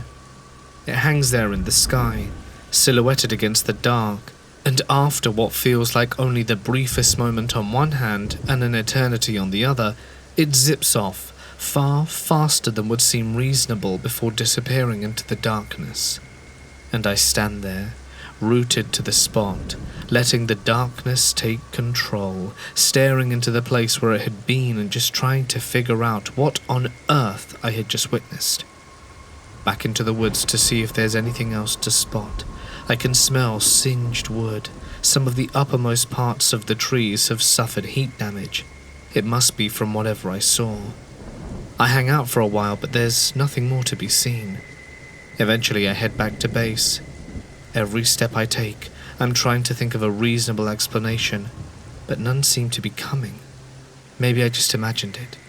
Maybe it was something completely ordinary, and I've just misunderstood what I was seeing. But when I make it back, it turns out that I was far from the only person who seems to have spotted something odd in the sky.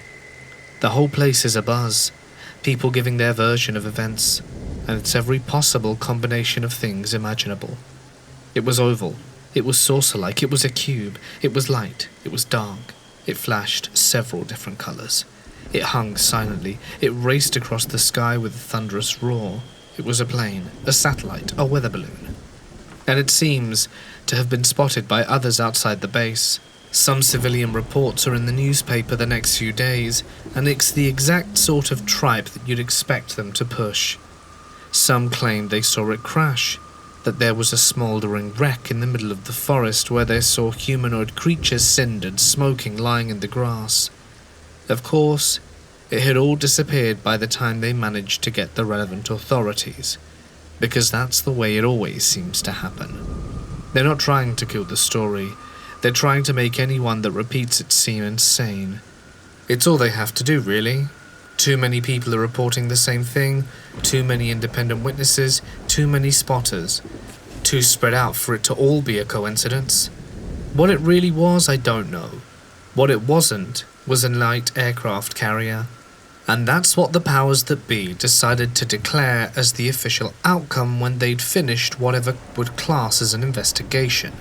Of course, we were told in no uncertain terms to shut up about it, that we were to have no part in spreading these stupid stories, encouraging the crazies, and that's what they described it as.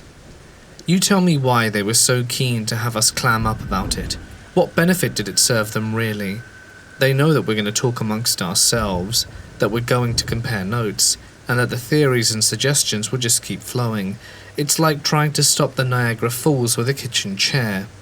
But to this day, I will stake my reputation on what I saw, which is exactly what I just told you. Nothing more, no creatures or wreckages or messages being beamed from beyond my comprehension. Something very different was visiting our forest that night, and to this day I have no idea exactly what it was they wanted.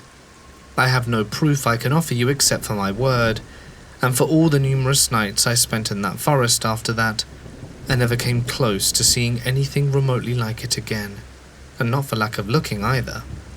Hours I spent, walking along, letting my feet lead the way down the paths and trails I knew well enough to not need a watch, my eyes trained on the sky, watching the patches of black nothingness and the flickers of distant stars, and sometimes almost hoping to catch another glimpse, listening hard for the hum in the air that would let me know I hadn't imagined it all along.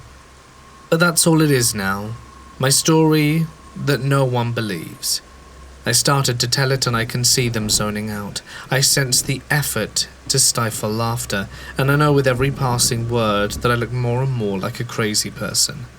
All I can say is what I saw, and no amount of time passing, official investigations, or barely contained mockery is going to change that. If you're ever in the neck of the woods, have a look for yourself. Enjoy the landscape, embrace nature, but do keep an eye on the skies. You never know what might pass you.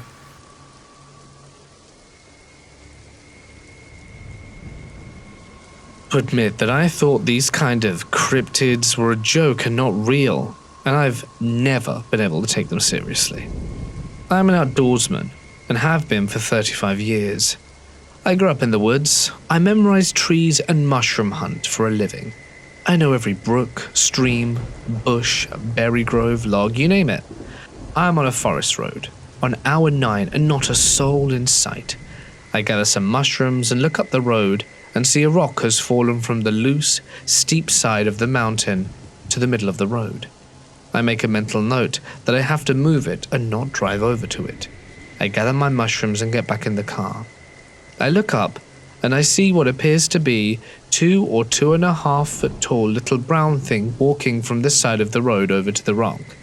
My first logical thought is that it's a squirrel, but I see it walking on 2 legs, and it appears to be wearing brown cloth or fur clothes, and it's shaped like a human, but very tiny. It's not scurrying either. It's ambling on 2 legs like a human would, just casually walking like this is some normal, regular thing, like monotonous work it does for a living. I don't believe my eyes. It has to be something else. I get back in the car and head up the road and see the rock has been pushed back to the side of the road from whence it came. It had fallen off the hill, rolled to my left, and was then sitting back on the other side of the road on the right, and there are drag marks like someone slid it back. I look, smell, sense, listen. Nothing. I don't know where gnomes live, but the old partially logged section where I was at looked pretty perfect for a clan of these things. Lots of places to hide, secluded, near water, plenty of routes of escape, and it could easily dig little holes into the mountains, and be fortified against invaders. The side road into it was flooded, and appears to do so regularly, so these guys even have their own moat. I'm positive I'm overthinking this. It was a long drive back up the mountain, then down the mountain the other way, and some time home. I can't pick this apart into anything else other than being a tiny little forest man, and I am 1,000% positive in what I saw. I was near a military special interest zone, allegedly blocked off due to some native butterflies, but I'm starting to wonder if this research area is really about butterflies after all. They can send you to prison and ban you from parks and give you a $5,000 fine if you take a single berry from inside that boundary. This is an experience I had when staying with my family in a guest house way out in the mountains. My daughter was quite young when this happened. I think she was around 4. My husband and I had thought that we had put her down for the night, and she was asleep. But we were wrong. We were in the living room area of the guest house, and I guessed that it was just after midnight that our daughter came rushing out of her bedroom over to us. "What's wrong? Do you need to use the bathroom?" I asked. She shook her head. I remember she looked a little shaken up. It was rare for a girl her age, and then she said, "No, Mum. The lady outside asked to be let in, but I can't reach the lock on the window. Can you do it for me?"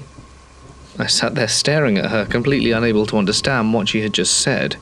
We were literally in the middle of nowhere. We drove miles and miles to get to this log cabin, and there wasn't another residence anywhere nearby. I didn't know how to approach the topic with my daughter. I didn't want to call her a liar for having a bad dream, so before my husband could open his mouth, I simply asked, "Who asked you to do this?" As soon as the words left my mouth, concern inside me began to bloom. My question to my daughter boomed repeatedly in my head. My daughter seemed to sense my distress, and I'll be honest with you, I didn't think I hid my concern very well. "The lady. She hurt her head and she's outside the window. She's banging on the glass, Mum." I shot a glance over to my husband and we jumped to our feet and marched straight into the room that my daughter was sleeping in. I went to turn the light on, but instead my husband stopped me.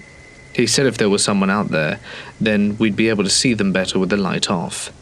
I saw something against the window. There was this shadow, like a mist or smoke. It looked like the rough outline of a person, and in an instant it was gone, like it had dissipated. My husband asked us to wait inside with the door locked while he went out to check the situation. My daughter then added, "The lady was sad, Mum. She looked hurt, and it looked like she had horns too." I was very, very frightened at the idea that there might be someone out there trying to persuade my child to let them in, and equally frightened that I might have just had an encounter with the supernatural. My husband eventually returned from checking outside. I didn't see anyone there, no footprints either. I mean, the gravel around the whole thing, sure, we would have heard someone run off, right? "And I didn't hear a thing," he said. I went by the door while he stood there. I held my daughter's hand tightly as I approached. The door was open and my husband went to close it, but I stopped him. I wanted one good look out there.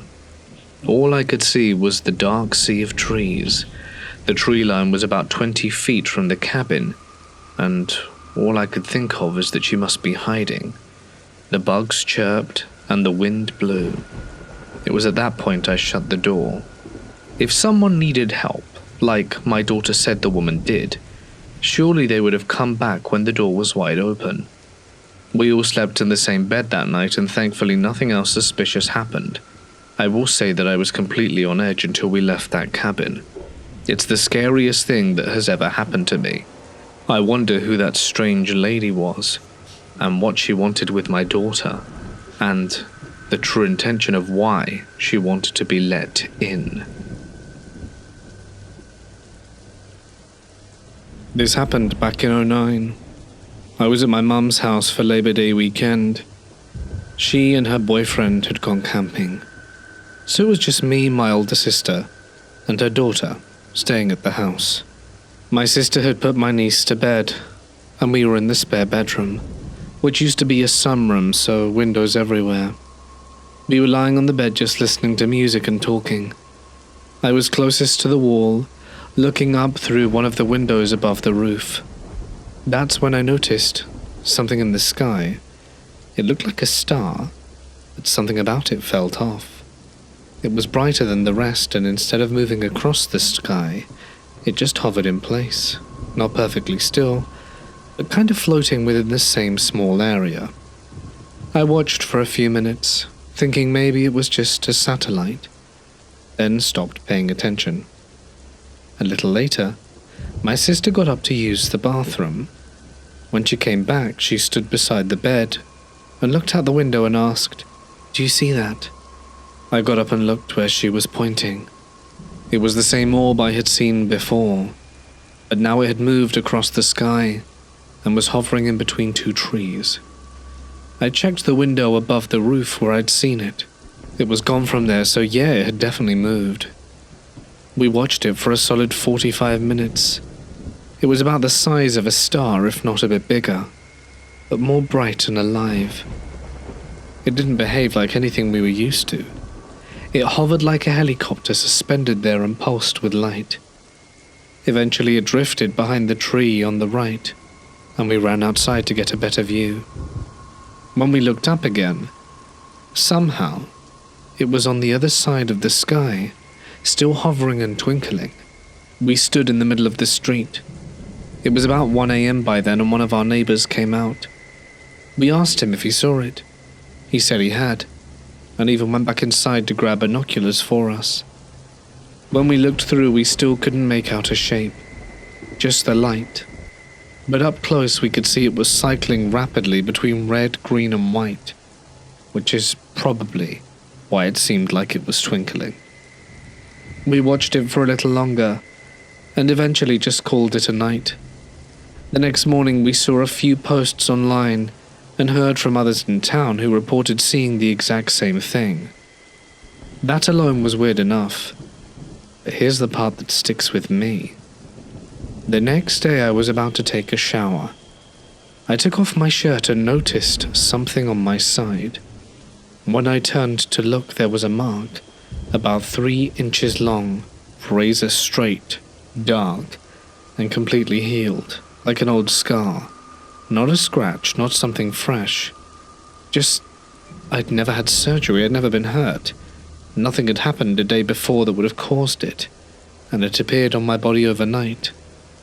I still have the mark, although it's faint now. But I swear on everything it wasn't there the night before. I don't know what I saw in the sky, but I've got a scar that showed up right after and no explanation for how it got there. Spoopy stuff. I guess it makes for a good party story at least.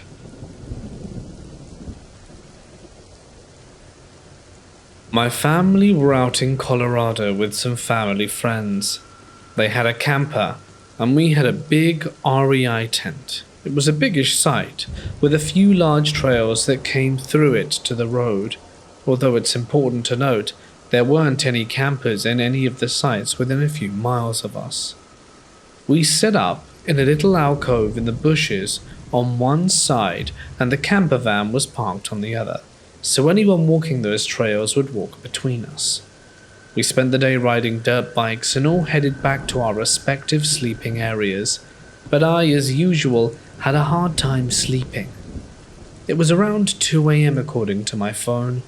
I looked out the slightly see-through mesh of the tent side and saw a single branch or something across the trail from me. Illuminated, I spent a long time trying to figure out what it was, and the light never moved. This and the next thing I know for sure happened. The next thing being footsteps. Slow, ponderous footsteps that made the gravel crunch, walking around the perimeter of our tent, repeatedly. I figured it was just an inquisitive animal whose favorite spot we had taken, but it grew unnerving as the steps continued. The branch out my little window was still lit up, and I started to drift asleep slightly, but was woken when I noticed the steps had stopped and the branch was no longer visible. But something worse was happening. A few feet outside my mesh window, I could see barely just a crouched, motionless figure. Its outline reminded me of one of the heretics from Outlast 2, a nude figure with branches around its head. I couldn't tell which way it was facing, and my night vision has never been great, but I could see it. At some point the figure was just gone, and I was able to see the branch again. It was starting to resemble a crucifix to me, although I'm sure that's just paranoia, and I fell asleep. The next morning all seemed normal. The first thing I did was look around the tent for footsteps, but all there was gravel and packed dirt, so no luck. Eventually, though, over breakfast, we discussed what everyone else had apparently seen later in the morning, around 2:30 a.m. after I fell asleep. A single person walking from the trail through camp with a flashlight. It wasn't any of us, and any other person would have had to walk miles to get to us. We decided it was just someone who ultimately wanted to walk, but it still makes my skin crawl.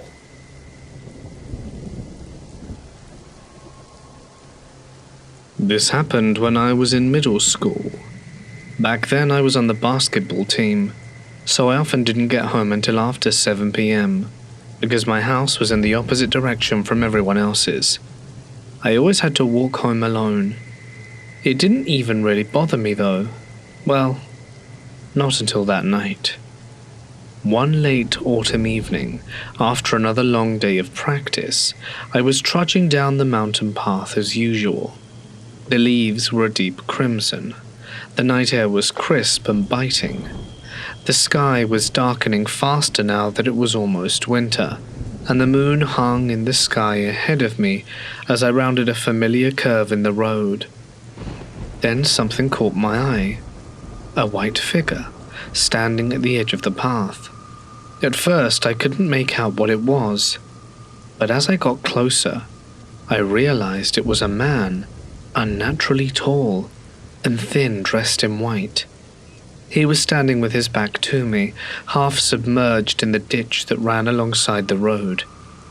A chill ran down my spine. What's he doing here? I thought as my heart beat faster. There were no other roads to take. I had to pass him to get home. As I hesitated, I noticed something odd about him. His limbs were long, his arms hanging down almost to his knees, the white fabric of his clothes draped loosely over his bony frame. He stood perfectly still, not moving an inch, as if frozen in time. Why was he stood there not doing anything? It was cold out, I don't understand it. I felt sick to my stomach, but I couldn't stand there forever. I took a deep breath, trying to calm the butterflies inside me, and started to walk past him. My steps slow and cautious. 5 meters, 3 meters, 2. He didn't move. My pulse was pounding in my ears, and it was so weird because I could almost feel the weight of his presence bearing down on me. But as I got closer, I noticed something even more disturbing. His body seemed to bend slightly, like a tree in the wind, though there was no breeze. I forced myself to keep walking, heart racing, until I was finally past him. I hurried away, half running, my breath coming in quick, shallow gasps. I didn't look back. I was glad it was over, but little did I know it wasn't really. The next day it happened again, and the day after that. Each time he was there in the same spot, standing in that strange, twisted position. His back was always to me, his limbs dangling unnaturally, his head bowed as if in deep thought. By the third day, my fear had turned into something else, a nagging curiosity. He hadn't done anything to me, no sudden movements, no threats. Just stood there eerily silent. But why? What was his purpose? On the 4th day, I decided to take a closer look. I knew it was a bad idea, but the curiosity gnawed at me, demanding answers. I approached, my heart pounding harder than ever. But I always thought I was kind of brave. I used to go for every challenge when I played soccer. I didn't even worry about getting injured, so I guess this was a little like that. I just went for it. I forced myself to glance at his face, and I wish I hadn't. He slowly turned his head, the movement smooth and unnatural, as if his neck were made of rubber. His face was pale, almost ghostly, with dark, hollow eyes that seemed to bore into my soul. And then he smiled, a wide, crooked smile that stretched his mouth far too wide, as if he was trying to mimic human expressions, but didn't know quite how to do it. My blood ran cold. I turned and ran, sprinting as fast as I could, the sound of my footsteps echoing in the empty night. I didn't stop until I was safe inside my house, slamming the door shut behind me. The next time I had basketball practice, I dreaded going home, but I had no choice. Once I could have asked my parents to pick me up, but I thought at the time I would have to explain myself, and maybe they would start babying me because I was scared to walk home. I just felt like I had to suck it up or be ridiculed. When I reached the spot where the man usually stood, he was gone. Relief washed over me, but it was quickly replaced by a creeping sense of dread. I had the sharp inclination that he was still in the area, as if he could be watching me from somewhere nearby. Was he hiding? Waiting for the right moment to strike, perhaps? I should have asked for a ride and swallowed my pride. Despite the bad gut feeling I had, I needed to know more. I approached the ditch where he had been standing, hands trembling. As I peered into the shadows, something caught my eyes. Magazines scattered across the ground. I picked one up, my heart still racing. The covers were strange, depicting muscular men in overly dramatic poses, their faces twisted into expressions of exaggerated masculinity. The titles were unfamiliar and bizarre: Rose Tribe, Sub, Samson. I felt a wave of nausea. The magazines were bizarre, but they didn't explain anything. If anything, they made the situation more disturbing still. I didn't know at the time what they were, but now I do. Let's call them spicy magazines. I felt like they were deliberately left there for me to find, and that turned my stomach. I dropped them and stumbled back, the images still burned into my mind. Without another thought, I turned and bolted, and I remember the sound of my own footsteps once again echoing as I ran. I didn't stop running until I was home. I never saw the man again, but the memory of the haunting smile has stayed with me since.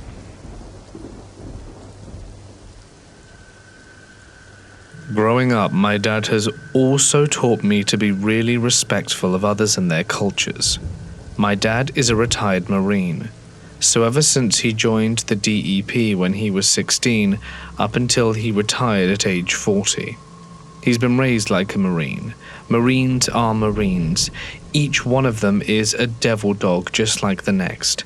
They don't care for the color of your skin or your religion. All they care for is at the end of the day, you will put on the same uniform they do, and you will do your duties. My dad's seen it all. He's served and been stationed in many places: Nicaragua, Okinawa, Iraq, Afghanistan, you name it. And bits of pieces of those places have always stayed with him. My dad, of course, never ever forgot that. He raised us to be mindful of others, to respect and honor culture, but to not treat anyone unfairly just because they're different.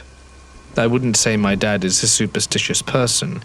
He likes to be cautious and prepared, but I wouldn't say it crosses the line of superstition. He always told us ghost stories and stories of war that had been exaggerated and built upon for entertainment value. But there was one story that never ever changed. He never told it to make it sound fun or extra spooky. He just told us the story he heard exactly at face value. It was the story of one of his friends in the Marines. He was a native, and he told my father about an encounter he had with a certain creature from native folklore. Anyone who's relatively versed in native folklore should know exactly what I'm talking about, but please forgive that I don't want to say the name. He always told the story as a warning, and to let us know that even though the culture we were being raised in might not believe it, there were cultures that did. And the place we live is home to those cultures. Knowing this, me and my siblings always do our best to be as respectful as we can. I live in the Midwest, the Ohio River Valley. In my state, we have plenty of nature and state parks, fitted with lakes, camping grounds, hiking trails, docks, the whole 9 yards and then some. This area is home to many native tribes, such as the Miami, the Erie, the Shawnee, and the Iroquois people, and many others. Because of this, you find many people who are aware and respectful of Native Americans and their cultures. Don't get me wrong, there are plenty of Americans who don't give a damn who you are or where you're from, but I noticed a lot of people in the area tend to be respectful. My dad and I like to personal train together.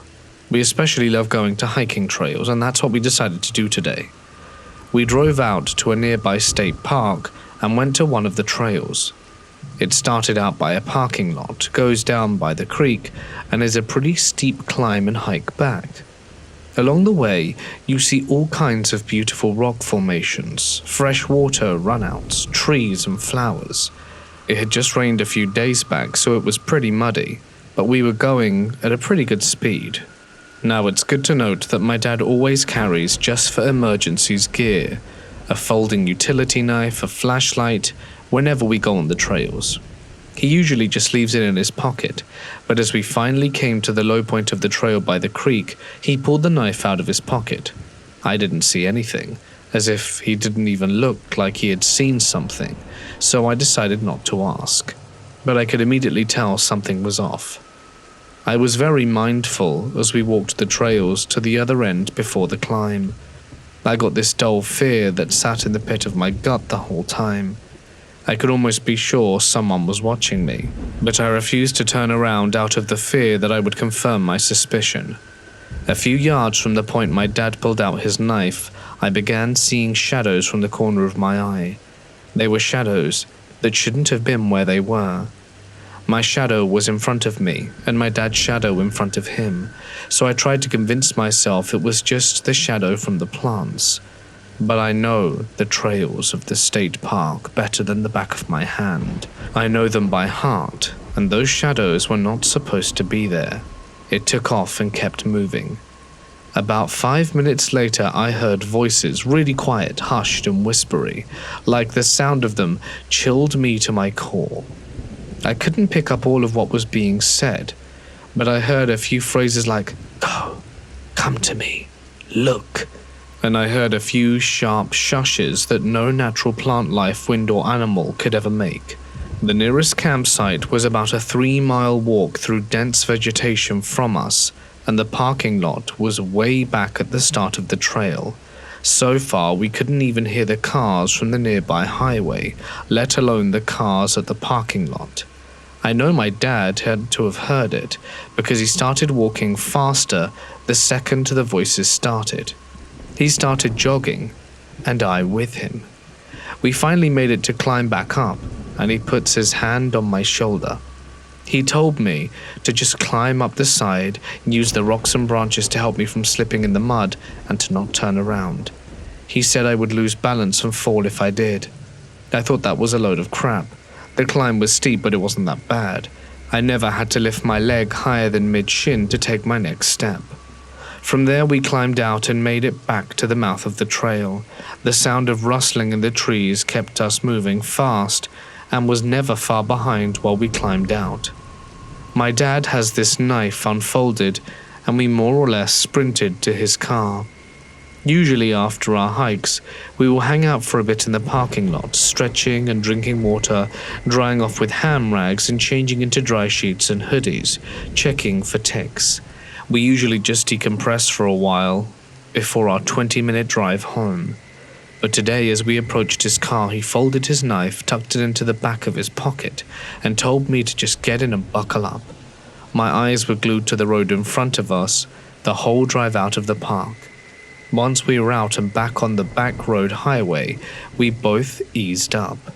We pulled over at an empty gas station, which is what we usually do, checked each other for ticks, dried towel our sweat, and joked about how caked in mud we were, changing clothes and everything. We went in, bought some water and snacks, and got back in the car for the ride home. During the ride, we were mostly joking and talking like we usually do, but as we made our way back into town, he looked at me and said very seriously, "It followed us down the trail. I didn't want to scare you. I'm sorry." I just nodded, and that was the end of it. We've been to this state park, even on that specific trail, countless times, and something like this has never happened before. I don't think my dad has plans to ever return to that trail in the state park. Safe to say, he didn't tell my mum.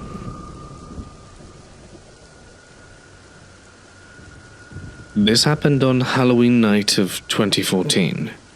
I was coming home from a party around midnight to my parents' house. They live in a quiet neighborhood, and their house sits about 15 to 20 feet back from the road. I had to park near the curb, and by the time I got there all the lights were off. My parents were evidently already asleep, and the whole place was pitch black. As I locked up my car and started walking across the open front yard towards the door, I noticed something that stopped me cold. There's only one large evergreen tree in the yard, off to the left near the property line between our house and the neighbors. That's where I saw it. Behind the trunk of the evergreen was something tall, easily 7 or 8 feet, pale, almost bluish white, with a hazy glow. Not bright, just faint enough that it stood out against the darkness. It had a human-like shape, but its proportions were off. It was rail thin, with ridiculously long arms and legs, and even longer fingers. No face or real features, just this elongated, vaguely humanoid figure. My first thought was that it had to be a Halloween decoration. Maybe the neighbors set something up. I stood there, keys in hand, staring at it, trying to figure out what exactly I was looking at. That's when its head started moving, not turning slowly, but twitching side to side. I didn't move. I still stood there, the street dead quiet. And that's when it moved. It took 3 long strides from behind the tree, straight towards the side of the house. And it moved with a certain wrongness, like something you'd see if you pulled a rubber band tight and then let it snap. It didn't blur or vanish. It stretched through the air and shot around the back of the house like it was gliding way too fast for a human. By the time I got myself moving and ran inside, it was gone. But there was no sound, no trace that it had even been there. But I couldn't shake the feeling I was being watched, especially from the windows. Every reflective surface in that house made my skin crawl. I didn't sleep much that night. I just lay in bed trying to convince myself it was some kind of costume, a prank or a trick of the light. But I knew it wasn't. I've spent my life in Georgia and love hiking all over, but I must admit, North Carolina has the best mountains, and for this reason, I frequently drive up, hike, and camp there. On the way up, the trail was surprisingly strenuous, not necessarily steep. I've hiked some steep stuff out west, but more like a ton of ups and downs, and feelings like it wouldn't end. Eventually it began to get darker, and I realized I needed to stop and set up while I still had light. So I stopped about half a mile short of the summit, and figured I would continue in the morning. Nothing eventful happened. I set up camp in a really good spot, ate my food, and went into the tent. At this point I realized I hadn't run into a single other person my entire way up. This wasn't eerie at the time, but soon would be. I have trouble sleeping, and usually lay awake for up to an hour trying to sleep. During this time I thought I heard someone lightly walking around the general area because of the rhythm of the steps. I brushed it off as my mind was running wild, but I did pull my big old knife out of my bag and put it next to me in the sleeping bag. That morning I woke up, ate oatmeal, and as I ate I looked over my tent and noticed a strange bundle of dried twigs and berries tied with green cord propped against my tent. Internally I was pissing myself, but I packed my stuff up and took off within 5 minutes, and no way I bothered to go to the summit. I headed straight down. On the way down I realized there was pretty heavy fog, and I ended up on the side trail, and eventually I was lost. I used a compass to eventually reorient myself and found the trail again, which was a big relief, and I made it out without another incident. However, I come to find out that same morning a 27-year-old died on the same section of trail as I, and it's possible I would have run into him had I not gotten lost and rejoined the trail later. His family seems to have scrubbed the internet of the several articles written of him, and the circumstances surrounding the guy's death are bizarre. You can find articles about him. Supposedly he fell trying to climb out of a ravine, but was away from his backpack and called 911, but didn't get to speak to anyone.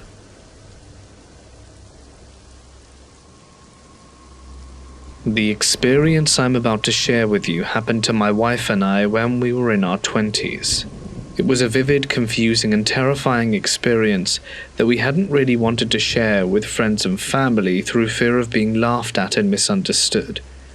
Over the years, my wife and I have always kind of wondered if anyone out there has seen what we have seen.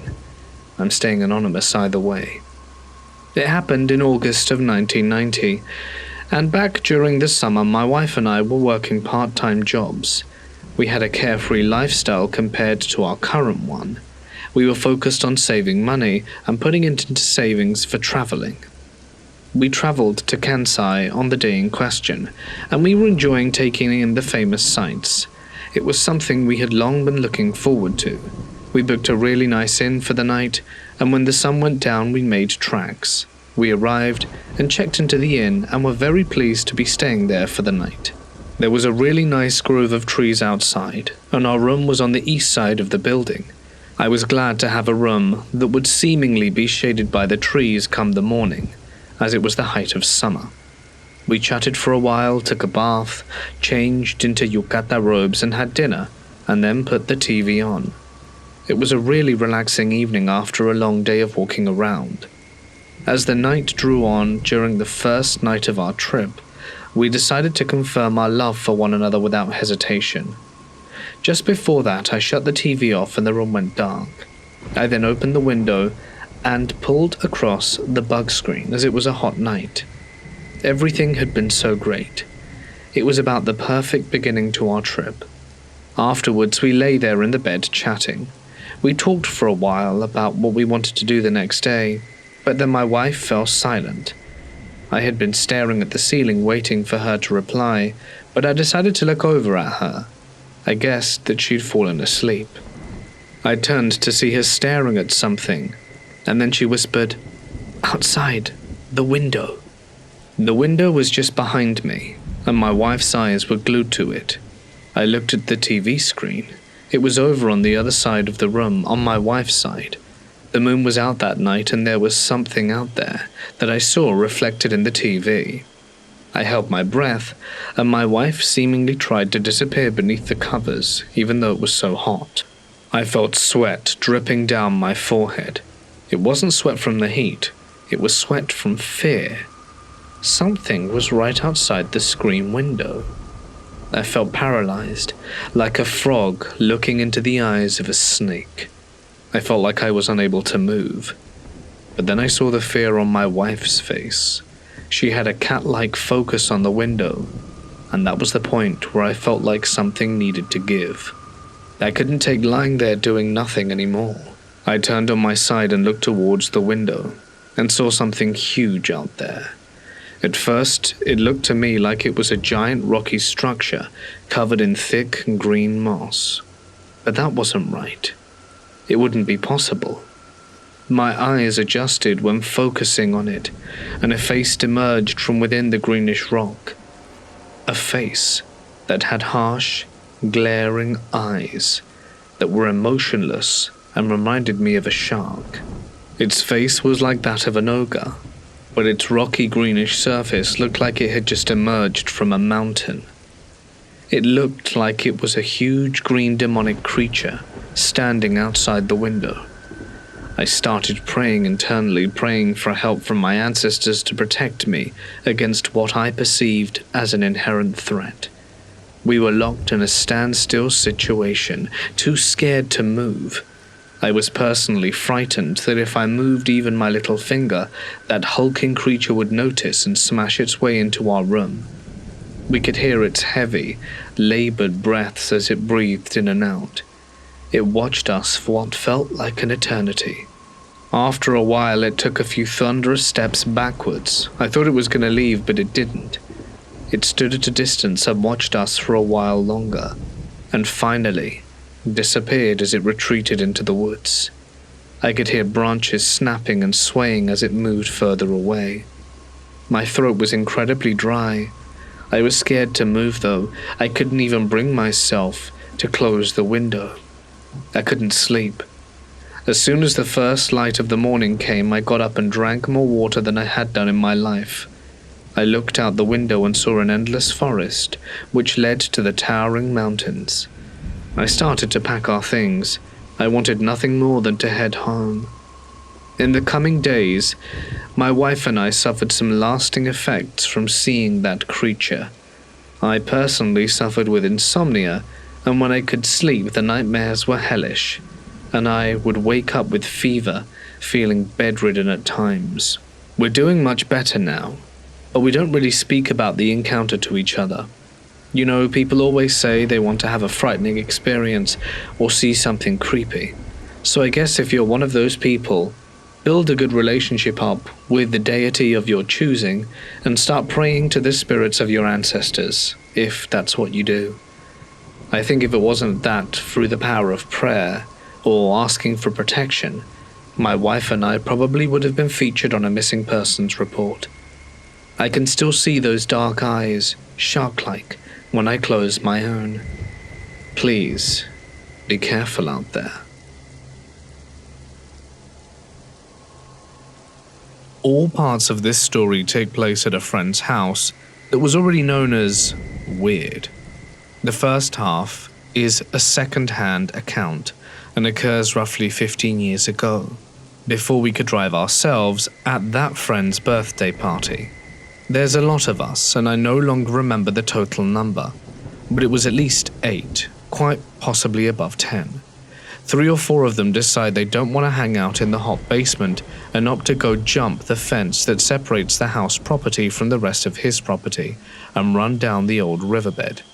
They leave, and maybe 5 to 10 minutes later, I'm too hot and grab a soda and heading up to the landing, which has a view of both stairways in the house and also the part of the property my buddies have gone off to. Not long after, those who went off to romp in the night came back screaming and pile over the fence, and his otherwise quiet dogs begin going insane. I pop the door open for them because that's easier than dealing with an electronic lock, and they stop out of breath on the front porch. A couple of buddies come up the stairs having heard the ruckus and were treated to the tale of how they were messing around when all of a sudden one of the bamboo bunches out there began to clatter and shake violently, shoots snapping and breaking, and something hurled at them. We call BS and tell them to get lost, get them some sodas and leave it be.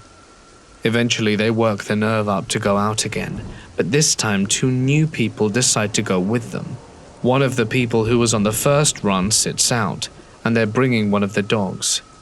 Though it takes a bit longer, they prop the gates open for the dog to squeeze through, and they go off into the woods. My buddy, who swore they were attacked by something, sits out on the front porch, as do I and another friend. 4 of them were out in the woods, and there was at least 1 person downstairs in the basement uninterested. We're talking trash about them while the only person who was out there defends the lot of them. Not too long after, 10 minutes tops, we heard a loud scream. The dog sets off, setting off the other dogs, and here they come piling over the fence, the dog worming through the gates like a pro. The story's a bit different every time. They couldn't shake the feeling of being watched, and once they got beyond able to see the light of the house, eventually something made the dog growl, and they turned and saw what looked like a giant pair of eyes over 6 feet tall and burning scarlet glaring at them, and they kept blinking and were gone, only to show up a few long strides to the right, then again, then again. Then with a creeping dread they realized that whatever it was slowly gently positioning itself between them and the house. This is what made them realize and bolt back to perceived safety, and quite safely this time. Although we called BS, a few years later I found myself staring down the same burning red eyes over the roof of my car, staring into the front door, and in one case staring me down before I could even crank my vehicle. And while my encounters weren't as terrifying, they were still bad. And to this day, let me just say, absolutely screw that.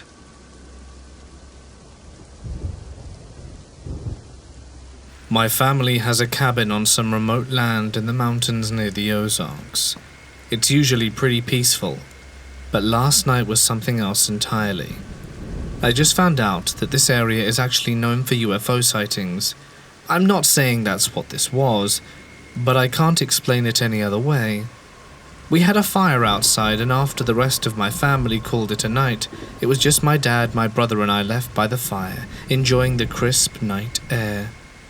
Around midnight, we started talking about the stars and planets, so we leaned back and stared up at the sky. My brother pointed out this light that was noticeably brighter than everything else, and it was moving steadily. At first, I thought it was just a plane or maybe a satellite, but my dad said, "Wait, watch it closely." Now, my dad and I have always been fascinated by UFOs and strange phenomena, so we were on high alert. As I focused on the light, I realized it wasn't following a straight path. It was zigzagging back and forth, making small jerky movements as it headed east.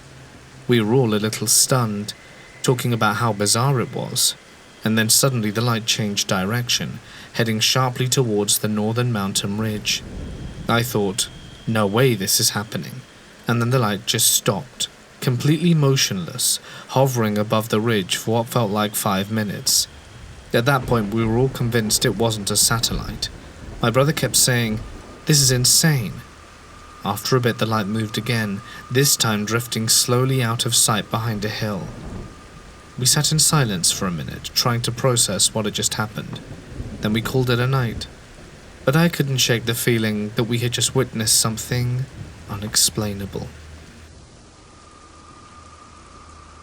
I want to start by laying down some background info. I'm a 40-plus-year-old male living in Sweden, and this story takes place in southeast of Sweden. It was a few years ago, back in 2012, when this happened to me. I was around 30 at the time, when I was leaving our house and going on a night walk towards my place of work, a local newspaper. It was a nice night, in the middle of summer, and was roughly 20 degrees Celsius outside, so a nice average temperature. The sky was starry and bright, and very few clouds could be seen. I was all alone during my walks, as I did not see any cars or other people.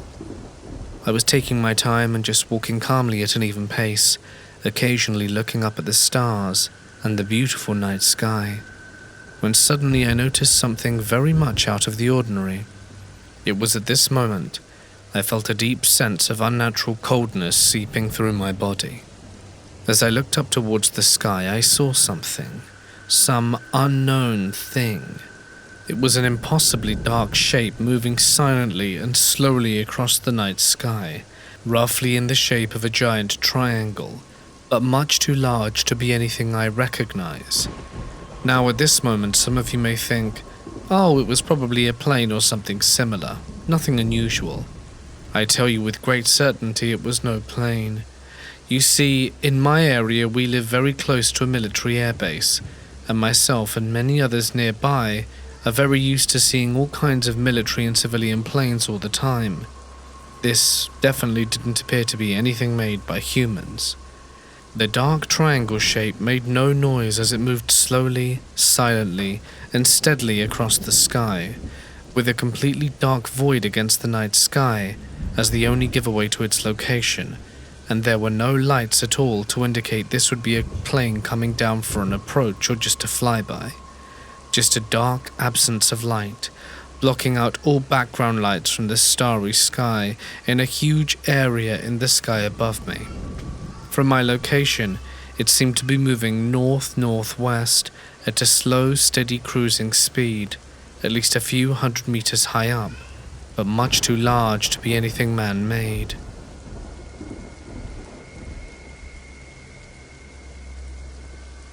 This happened when I was in high school. I was part of a sailing club and we were at sea. We often went out to do training. This story takes place close to Guam and Hawaii. After a few days into the voyage, the ship stopped moving. Our captain investigated and tried to find the cause of the trouble. He found nothing wrong with the engine. He then went to the stern and found something entangled in the screw propeller. We all took a look from the stern and were all surprised by what we saw. A huge squid's tentacles. It was wrapped around the propeller. One of them was loose and we could see the length of it as it bobbed in the sea. Our captain said that it could be a 15-foot squid. We couldn't see the body of the squid, just the tentacles. The body was likely under the hull, and the squid was almost certainly dead. Even if we tried to reverse the propeller, we still wouldn't be able to break away from the tentacles. There was no other option but to remove them manually. So with ropes, carabiners, and knives, we saw 2 divers slip beneath the surface to free our ship from the grip of the squid. After about 2 to 3 minutes, one of the divers emerged and said that it would take them about an hour to get the propeller free. He said the squid was so big they couldn't get anywhere near the propeller. The diver went back to work. About 30 minutes or so passed and the divers were back at the surface. This time they were shouting for someone to help them as soon as possible. We all grabbed the ropes and began pulling them up. We didn't know what was going on. While we hoisted them up, something smashed against the hull of our ship, causing it to shake. It felt like an earthquake. The divers were finally back on deck, and everyone was panicking, and then a second crash came to the hull that really made the ship rock. We were all silent, scared silent. We couldn't do anything but look out across the deep, dark ocean. The body of the squid was now at surface level, and then we saw it, a huge shadow approaching. The biggest shark I've seen in my life was meters from me. It was about 10 feet below the surface, and it dwarfed that 15-foot squid despite not being directly next to it. It looked to be over 65 feet. If you consider that it was 10 feet below the surface, it would make it larger than that. Seriously, the thing was the length of a bowling lane. I could only see its silhouette, but to me it looked like a great white. It didn't stick around long, and it shot down into deeper waters and out of our field of vision. I would have thought that it might have been a sperm whale or a whale shark if everyone on the ship wasn't so damn adamant it was a great white. Plus, I don't think a whale shark would go for a squid, which is what I presumed the great white was after. Eventually, we discovered the propeller was bent and we couldn't get it to work. I think when we heard the crash against the hull, that was the shark tearing away the squid with the sheer power of that thing, and that it bent the propeller while tearing it apart. We had no choice but to send a rescue signal, and thankfully an Australian merchant ship bound for Japan picked up our signal and towed us. We were home in a few days. It was scary out in the open ocean with the thought that that huge shark thing was down there. When we finally checked out the damage to the ship, we found that the propeller was hanging on by a thread, and there was no sign of the tentacles that were once so tightly wrapped around it. I wanted to get a copy of the captain's log to share, but haven't been able to. And I'm curious to see how it was formally reported, but I don't think I'll get a chance to read it at this point. I'd love to hear what you guys all think. It was certainly one of the most disturbing things I've ever lived through.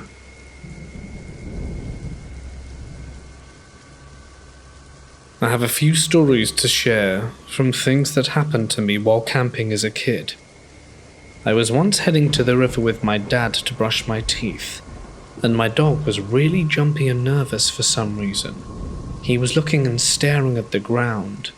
It wasn't until we were walking back did we finally see what she was trying to warn us about. A long-ass bluish-grey water snake leapt at me and slithered just in between my legs as my dad snatched me and carried me away the rest of the way back to our tents. I was 5. Another time when I was nearer 10, I was camping with my friend and both our families, and we decided to do some exploring around these giant rocks. After a while of wandering away from our chattering parents, as they let us wander off together if we were doing so in a pair or more, we could vaguely hear the sound of rushing water. We were excited to run down the pebbly hill to the river and maybe splash around a bit. That was until we heard a low, gruff, rumbling noise that sounded aggressively agitated that was coming from the same direction as the river. I had a bad feeling and so did my friend. We didn't know what it was, but we turned tail and ran back to our campsite. Later on, we found out it was a bear, and our neighboring campers had their tents attacked and food stash raided by one. The tracks led right back towards the river, in the exact same area of the river shore that we had heard the sound coming from. Had we let curiosity get the better of us, we could have got in the way of a very pissed off bear and not lived to tell the tale.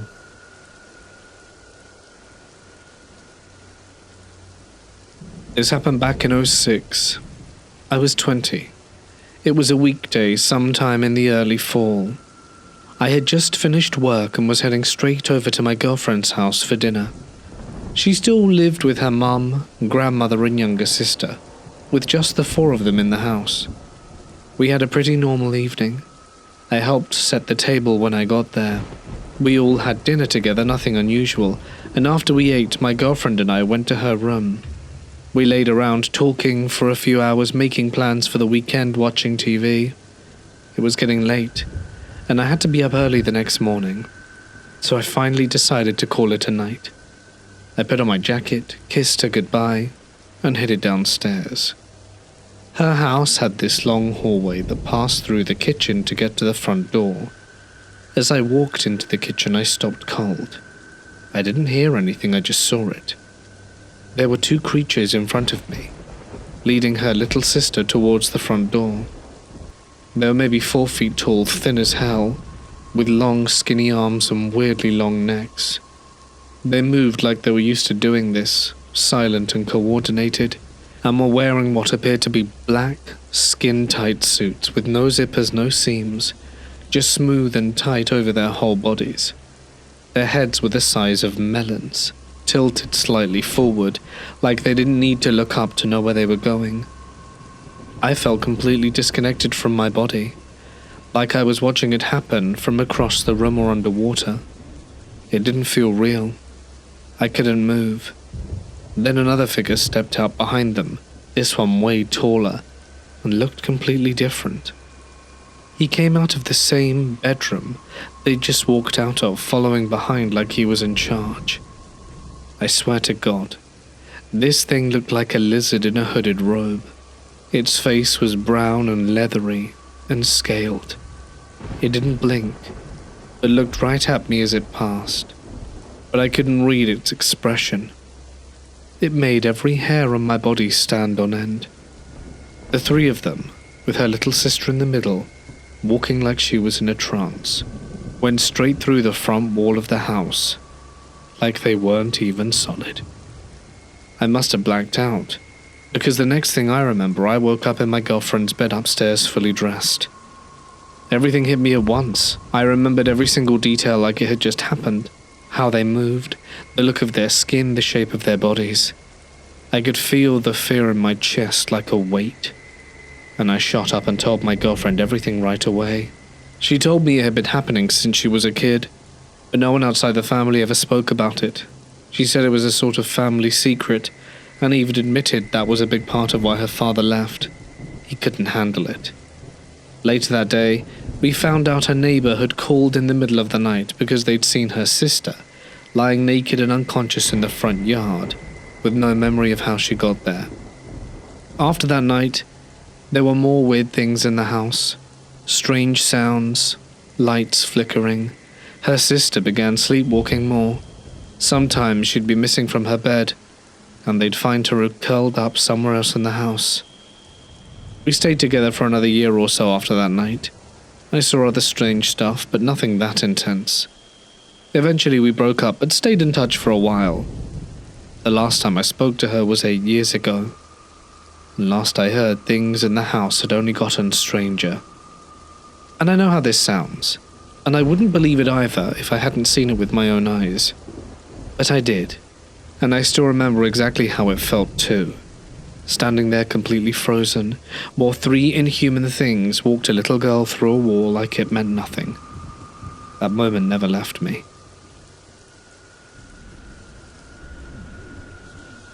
It was around 2 a.m., and I was traveling in the company van with 2 co-workers.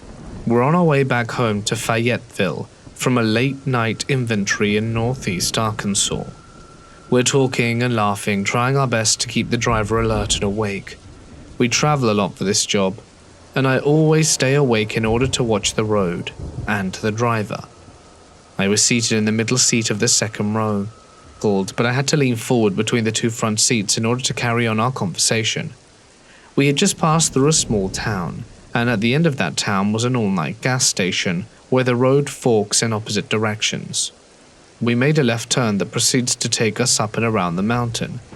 I was staring ahead at the curvy road. There were only trees surrounding us, no more town lights, only darkness. We had gone maybe a mile or so up this winding road, and something had just caught my attention. I was compelled to turn and look over to the right side of the road, as just beyond the dim glow of the van's headlights, and I kid you not, I gasped out loud at what I saw. Even though we were probably traveling at 60, and it was such a quick blip in my field of vision, I can't forget it. The best way I can describe it is what looked like a very widely grinning, stocky dog face with a lion's mane around it. It was about the size of a large pit bull. The body was in darkness, and I swear it was staring directly back at me with eyes, and it felt menacing with a huge toothy grin. After I gasped, my coworker asked me what happened. I asked if they saw what I saw. They asked what I saw, and I tried my best to describe it. They both said, no. They didn't notice anything at all, and kind of shrugged it off and laughed. I must be so tired I was seeing things, they said. But I saw it. I really did. I began calling it my own personal chupacabra. I know that's not what they're supposed to look like, but it's just a mysterious creature, and I really don't know what it was, so I never got to give it a proper name.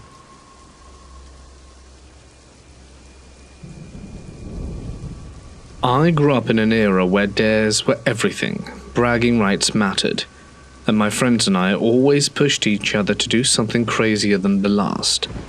For some reason one night we dared each other to visit a nearby shrine, alone, in the dead of night. A secluded shrine is eerie enough, but this one sat at the base of a mountain, with nothing behind it but dense forest and towering trees. To us, that forest felt untouched, like a place no one had ever mapped. The unknown made it even more terrifying. This wasn't some childish prank like Ding Dong Ditch. This was next level. So that night we snuck out once we were sure our parents were asleep and made our way towards the shrine. I remember the air feeling spooky, like Halloween had arrived in the middle of summer. There was a strange chill, and the scent of dead leaves lingered where it shouldn't have.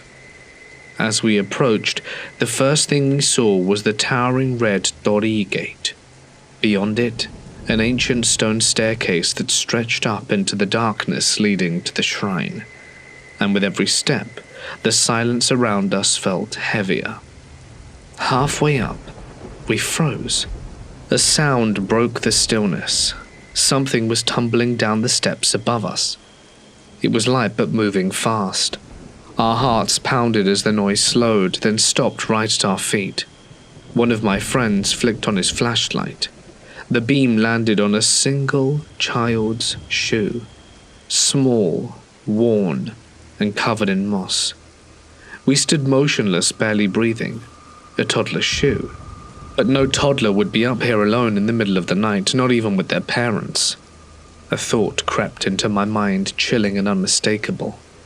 Something was up there, watching. It wasn't a question. I could feel it. The same way you know when you're being stared at. The same way you instinctively know when you're not alone. I turned and started walking back fast down the stairs. No words were spoken, but my friends were right behind me. We never spoke about what we felt that night, and we never dared go back. There are things that happen in the woods after dark, and I, for one, don't want to know what they are.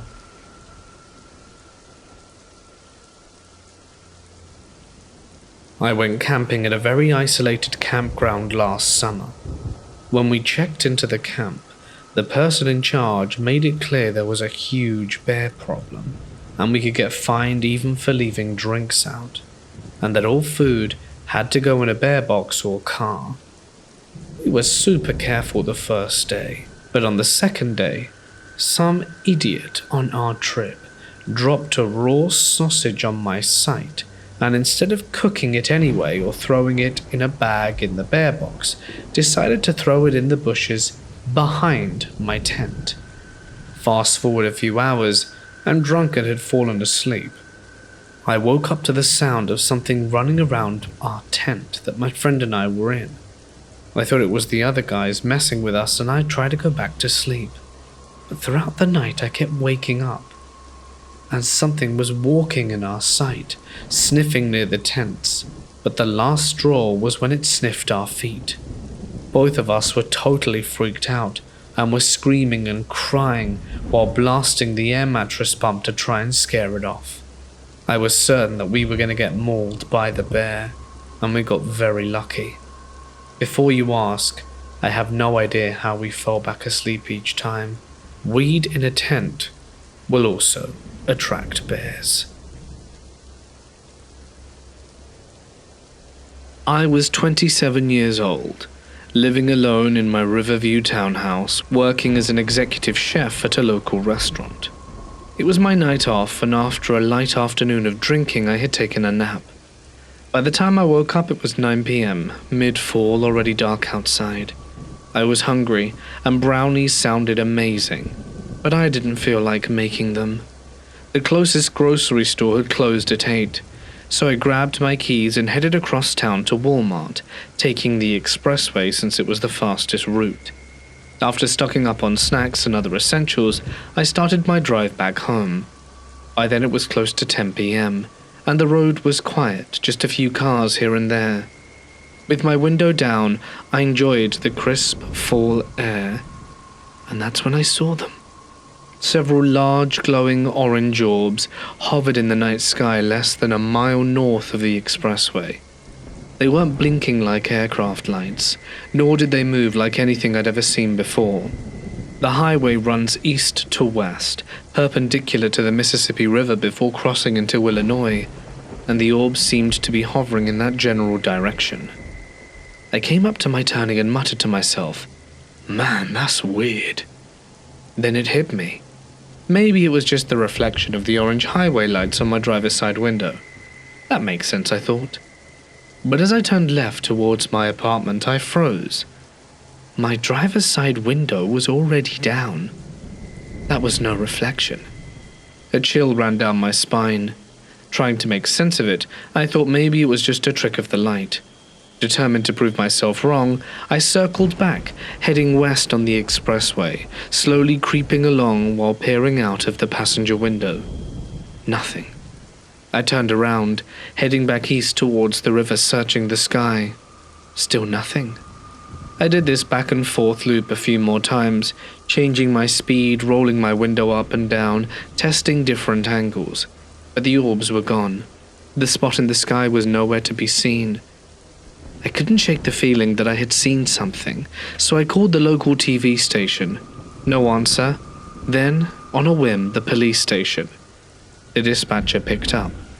"Hey, I know this sounds a bit weird, but have you gotten any calls tonight about strange lights in the sky?" Silence. Then, with an audible eye roll, "Oh, no, we haven't had any calls about lights in the sky." I thanked him and hung up. That was that. You know how people always say, "I know what I saw"? Well, I don't know what I saw, but I know I saw something. A few years later, I ended up hooking up with a girl who was really into aliens, and I don't just mean she liked the X-Files. I'm talking full-blown conspiracy theories. Lizard people, alien hybrids, government cover-ups, the whole works. One night, after we'd finished up, we were lying in bed talking, and she asked if I'd ever seen anything strange, and I told her the story. She gave me a weird look. "What?" I asked. "They aren't supposed to come that close to town," she said completely seriously. That freaked me out a little. But then again, she also thought the feds were parked outside her house monitoring her activity, so yeah, take that with an entire bag of salt, because even a single grain wouldn't be enough. This happened roughly 2 years ago. It was summer and early night. The only thing that was unexpected that night was the light rain that fell. I was proud of my car. I used to love taking it out on long drives. I didn't care where I went as long as there was an open road ahead of me. I liked going out on weekday nights, there was less traffic that way, and I loved the mountain roads on the weekdays. They were great for drifting, and I was just getting into that. I put a lot of money into my car, and it was tuned out to the max. I was with a friend. He was driving too, and before we got anywhere near the mountains, I felt as if something was kind of off. There was a weird vibe. Put it down to the unexpected summer rain, I guess. One of my friends had said he wanted to go further into the woods that night.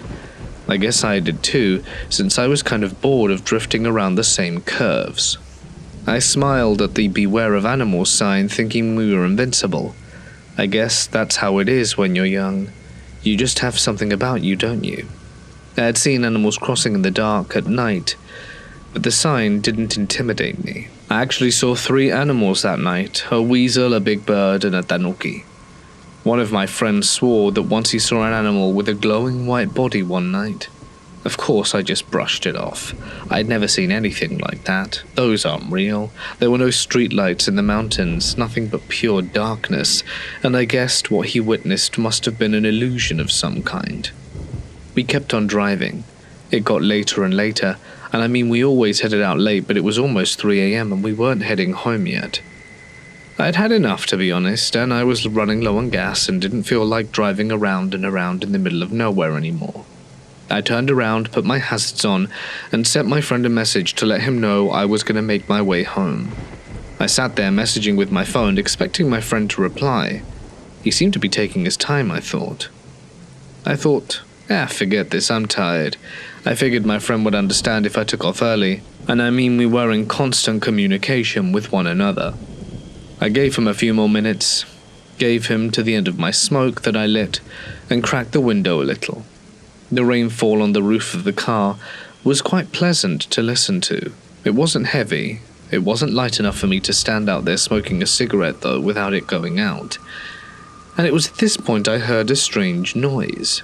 There was a faint wailing sound. It was quiet, but definitely there. It wasn't as loud as the rain, but I could still hear it all the same.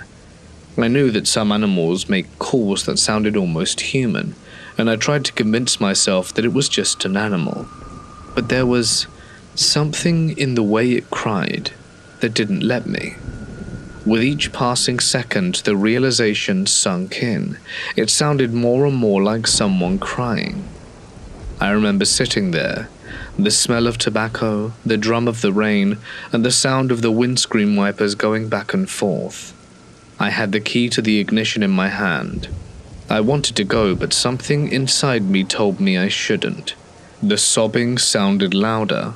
There was something new now, a new sound. I paused the windscreen wipers so that I could listen a little closer. It sounded as if there was a child wailing. The crying I heard before was undoubtedly the cry of a woman, and now there appeared to be a baby in the mix. The road was slippery, but I felt as if I should pull away. I really hated the sound of that sobbing woman. I knew deep down in my heart there wouldn't be a woman and child out here in the middle of nowhere late at night. So I say this with a clean conscience. I got the hell out of there. It wasn't until about a month later I heard a very interesting news report. It turns out a woman and her son had had their lives abruptly ended by her husband and the boy's father. What a dark thing to do. Apparently their bodies had only just been discovered. They had been out there in the heat of summer and the cold of the rain and wind for some time. I don't know if it was their residual voices that I heard that night. All I care about is if their souls are at peace.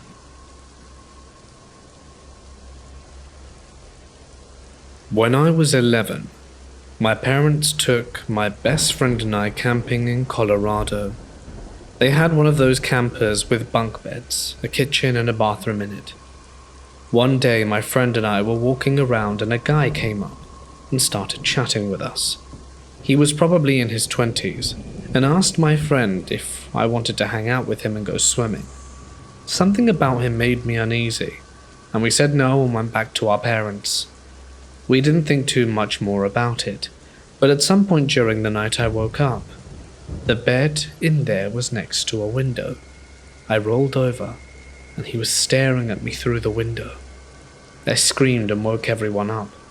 My dad was grumpy about being awoken, but finally got up and looked outside and didn't see anyone, and told us to go back to sleep.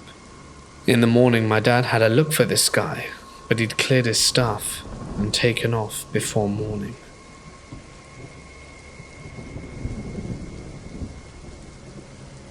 My family owns a decent-sized horse boarding facility, and when we were first getting it off the ground, we'd all do bed checks together. Basically just walking the property at night, turning off lights and fans, making sure the barn doors were latched and checking each horse for injuries or blankets during the cold weather. Routine stuff. This happened one fortnight after we got back from eating out. It was about 9:30 or 10 p.m. The sky was completely black and not a sliver of moonlight to be seen. We parked the truck by the barn as usual, stepped out, and froze immediately. As just beyond the tree line, near one of the side paddocks, something huge stood up. It wasn't a person. It wasn't a horse. It was this massive, light grey figure, vague in shape at first but clearly solid, bigger than anything we'd expected to see out there. I'd compare it to the size of a single cab pickup, maybe a bit taller. The thing stood up, and then in just a few loping strides, took off towards the open pasture. No growls, no breathing. It didn't make a sound except for the heavy, thudding impacts as it ran across the hard dirt and dried grass. That's what stuck with me. It sounded real and heavy, like it had actual weight, but its movement didn't match. It moved too fast for something of that size. The way it bolted didn't look right, almost like it was gliding but still pounding the ground. A few seconds later we heard a sudden eruption from the horses. The ones turned in that pasture absolutely lost their minds, screaming and panicking full stampede mode towards the far fence line. I'd never seen them react like that, not even during storms.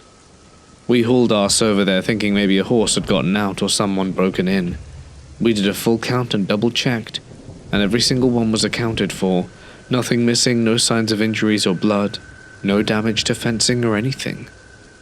We never found any tracks or signs of what it was. I've never seen it again, and honestly hope I never do. I still think about how it moved. That speed, the silence, the impossible size, it wasn't natural. And whatever it was, it certainly didn't belong with the horses.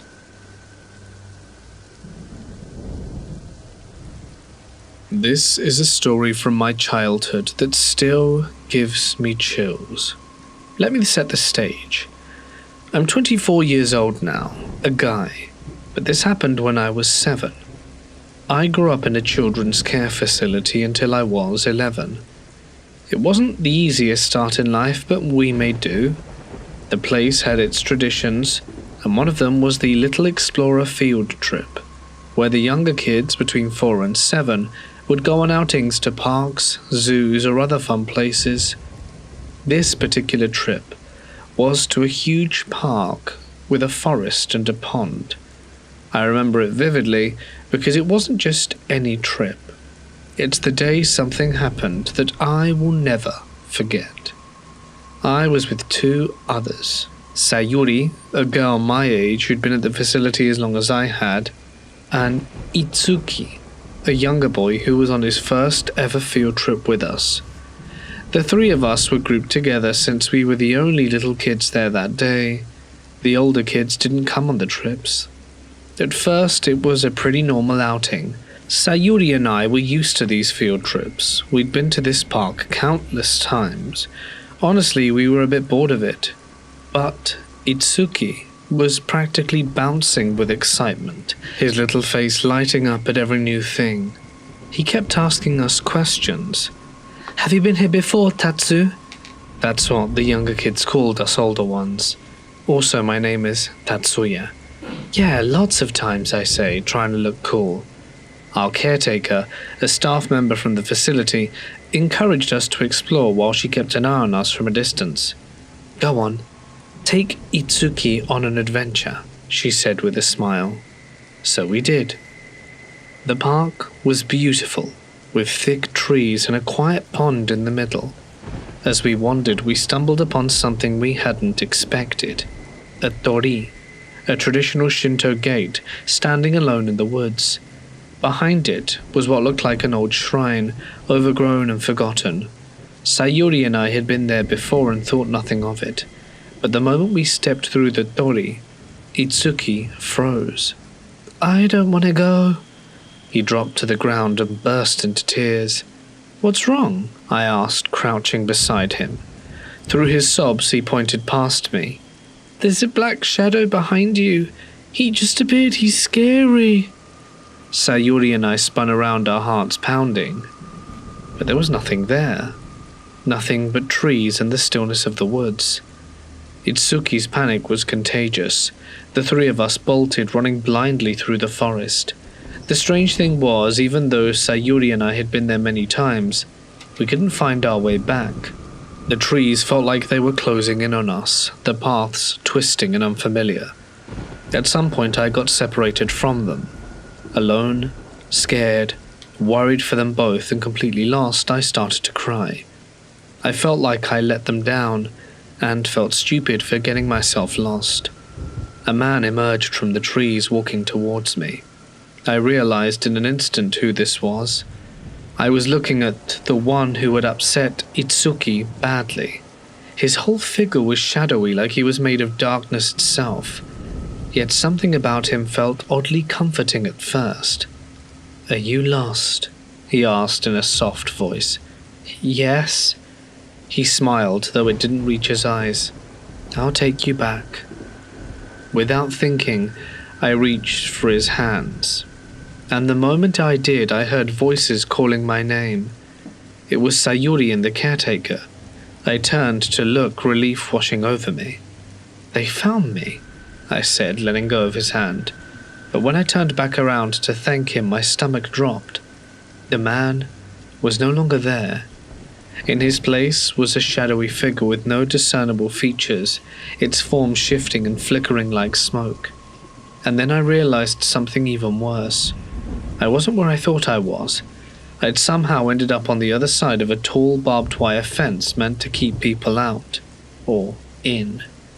It was far too high for a child to climb, and the wire was sharp and rusting. Yet here I was standing on the other side unharmed.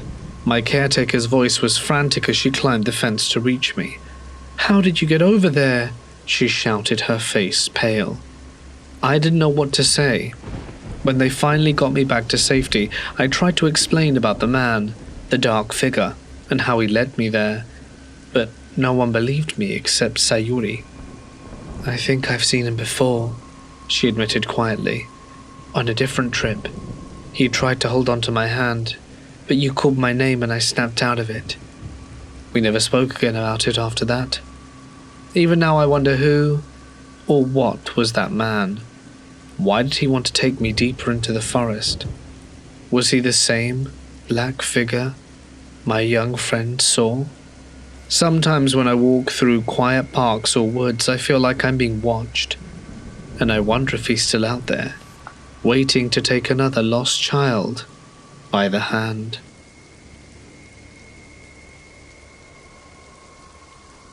I used to go running and take a break at a train bridge in Iowa City when I went to school there.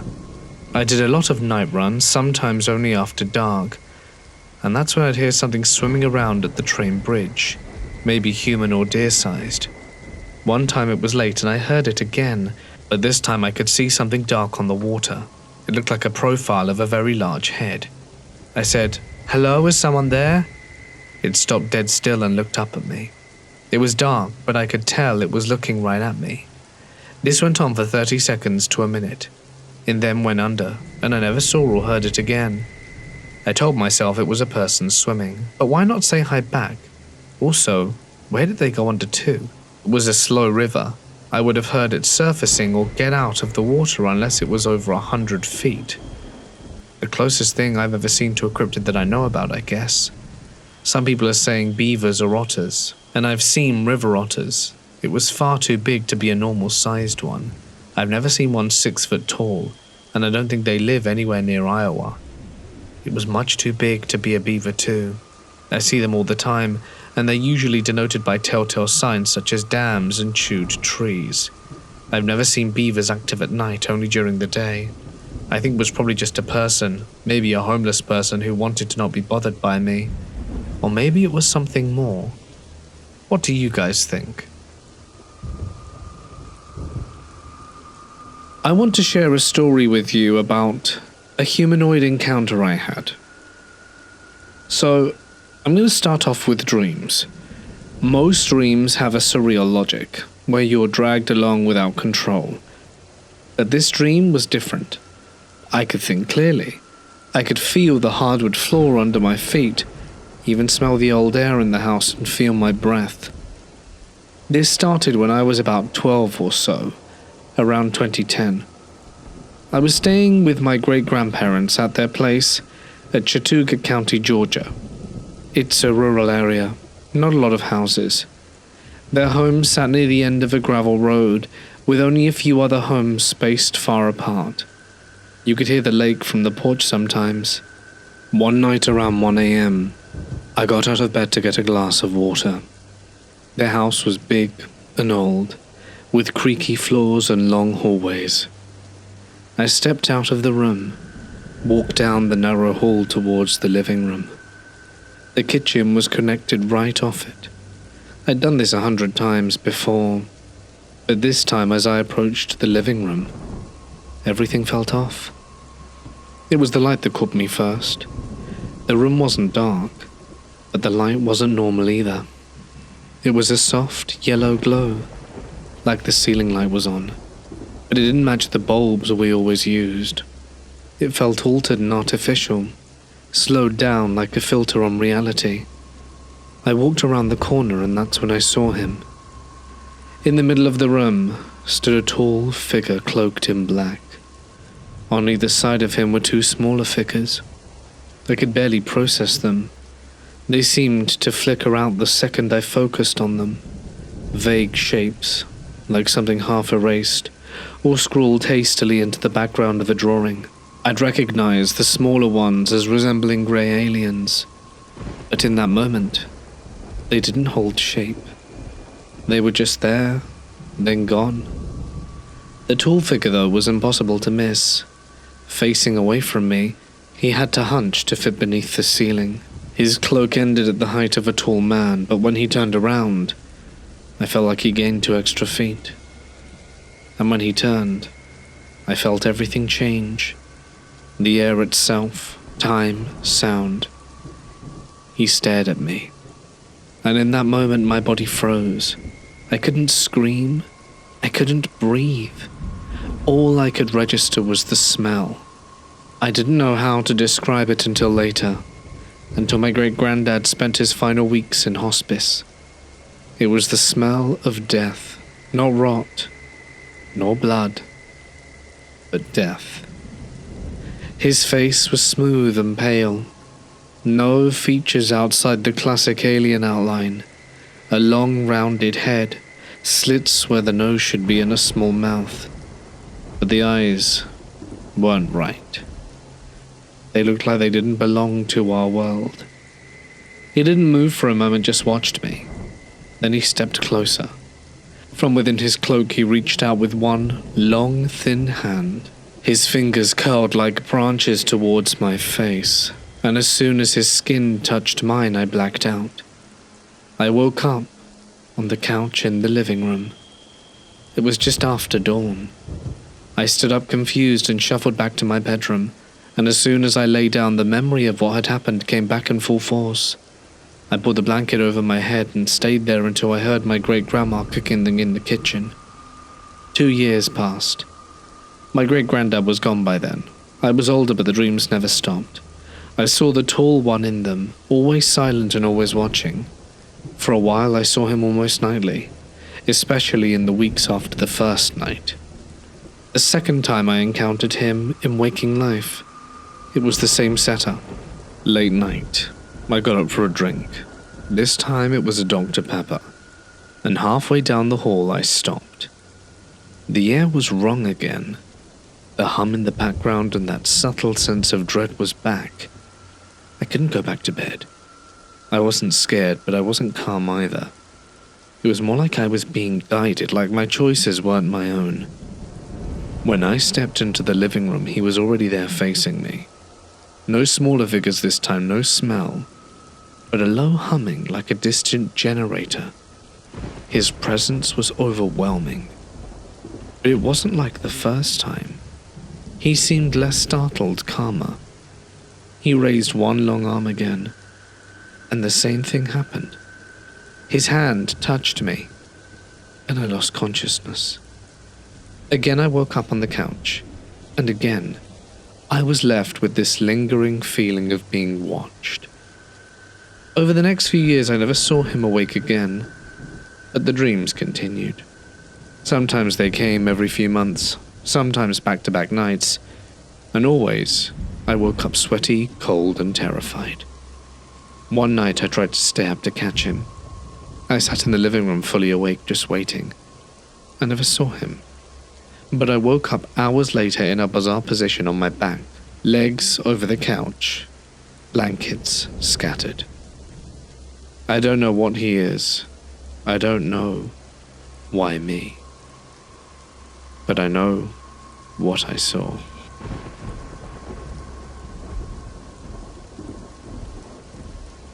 A few years ago, me and 3 of my friends decided to go to camp in the middle of the night.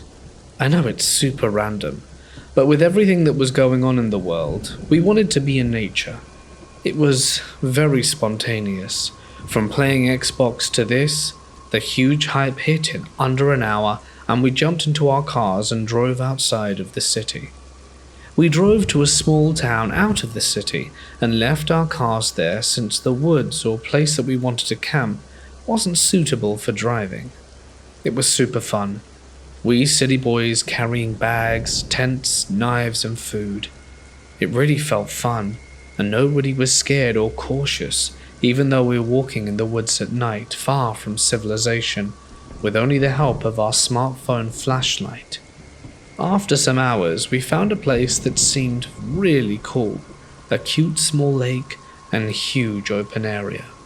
We settled and put out our tents. It's important to note that the 4 of us served in the army of our country, and we all had survival training. And we were all pretty calm and chill, not thinking about anything that could go wrong. None of us brought firearms, because in our country, in order to carry them around, you need specific permits, which we really couldn't be bothered to go and get from our home. And we felt safe enough already. After finding our spot, me and one friend went away to do the recon to the area, and the other 2 stayed next to the camp and gathered sticks and wood to light a fire. We were just chilling next to our fire, relaxing, chatting, and joking about how unlucky we are as a generation as the time passed. It was around 5 a.m. when we decided to get into our tents to sleep, so that we could wake up at around 11 or something, and still use more daylight to do things. After 5 minutes, we get into our tents and we heard a cat meowing like she was in trouble. Me and my wife own 2 cats of our own, and I grew up in a house that was full of those furry creatures, so I understand that a cat outside could be in trouble or hungry. We just all looked up at each other, a bit surprised. And how can a cat survive in the woods like that in the middle of nowhere? Maybe they grew up here, what do I know? But we got out of the tent to check where she was, when we saw this black cat. None of us are religious or superstitious, but we began to feel a bit odd. I had some sausages in my bag, so I got them out and offered her one. I was going pss pss pss and throwing food in her direction when suddenly she disappeared. It's the woods, it's dark, she can disappear easily. I tried not to think of it and went back to the tent to try and sleep. After 15 minutes, one of my friends told me that something was outside of it. At first we thought it must be some wild dogs, or maybe just that cat come back. We unzip the flap of our tent just a little to see what it was, when we see this enormous black boar. Now, for some of you, you might be thinking, boar? What is that? That's not dangerous. Clearly you've never been acquainted with a boar. These things are very dangerous. Strong, very tough skin that's hard to penetrate. And, a bullet might take it out, but we didn't have one of those. And we were quite afraid. Me and my buddies were whispering like, what do we do if it just tries to ram us with its horns? When we heard the cat meow again. Suddenly everyone had a reaction like, what? And both those animals were just moving about 1 meter from our tent like they knew each other. It felt so odd that they weren't just attacking each other, or that the cat was so comfortable meowing and going close to it. I don't know. Maybe someone can explain that in a rational way. But for me it was weird and scary, and I'm still in a bit of shock from it. It was an hour of them just walking around us, smelling, and it made me uneasy. At the first signs of light they left, and so did we. And if anyone can give us an explanation, I'd be very grateful.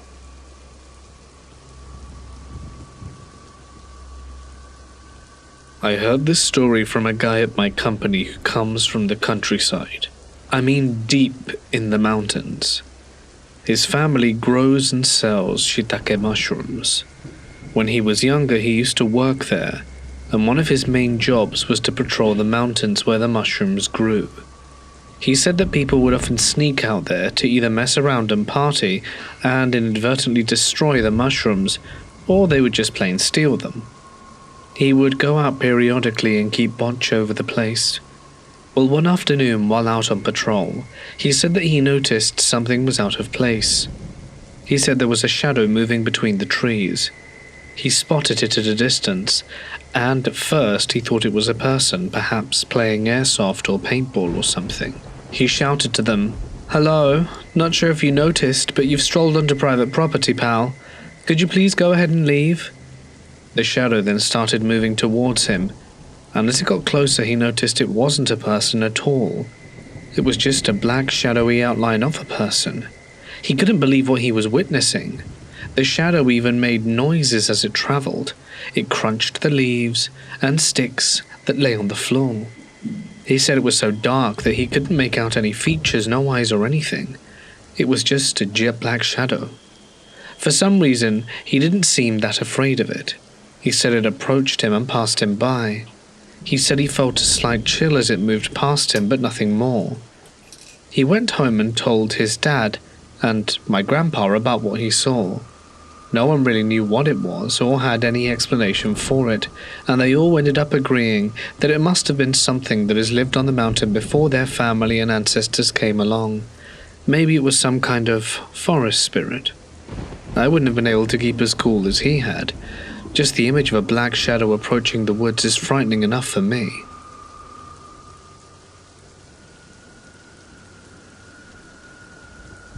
I'm a single dad. My son was born in 2010, and he's easily the most important thing in my life. Because of that, when it comes to memories involving him, everything feels sharper and more vivid. Maybe that's why these strange experiences stick out to me so strongly. They all happen under the same condition, when he sleeps in the same bed as me. Since the very first time he ever curled up beside me at night, weird things have started to happen. Not every night, but enough that I notice a pattern. A window cracked open when I knew it was locked. A nightlight unplugged and lying on the floor. Soft and deliberate sounds that pull me halfway out of sleep. Faint shadows or shapes in my peripheral vision as I stir, and always vanish before I can focus. Small things that are easy enough to explain away on their own, but not when they keep happening, and never when I sleep alone. I've chalked it up to coincidence, maybe just poor memory, maybe my mind playing tricks on me. I've had sleep paralysis before, enough to know the difference between the usual terrifying hallucinations and these other moments. These feel different, realer.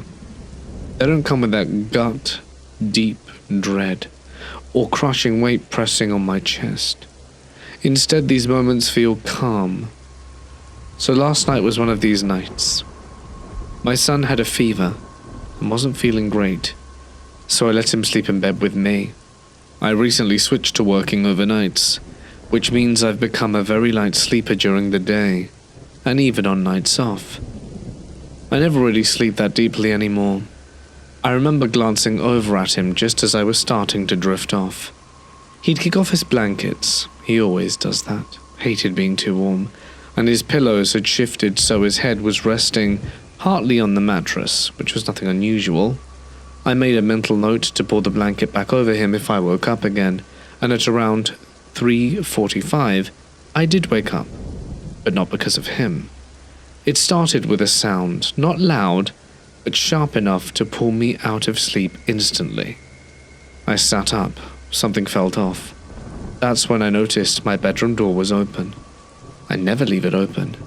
It's one of those subconscious routines. I close it even without thinking about it every night. My eyes adjusted to the dim light spilling from the hallway, and I saw something that jolted me fully awake. There was a hand on the door frame. Just 4 long, slender fingers curled around the edge of the frame. The shape was unmistakable, but not human.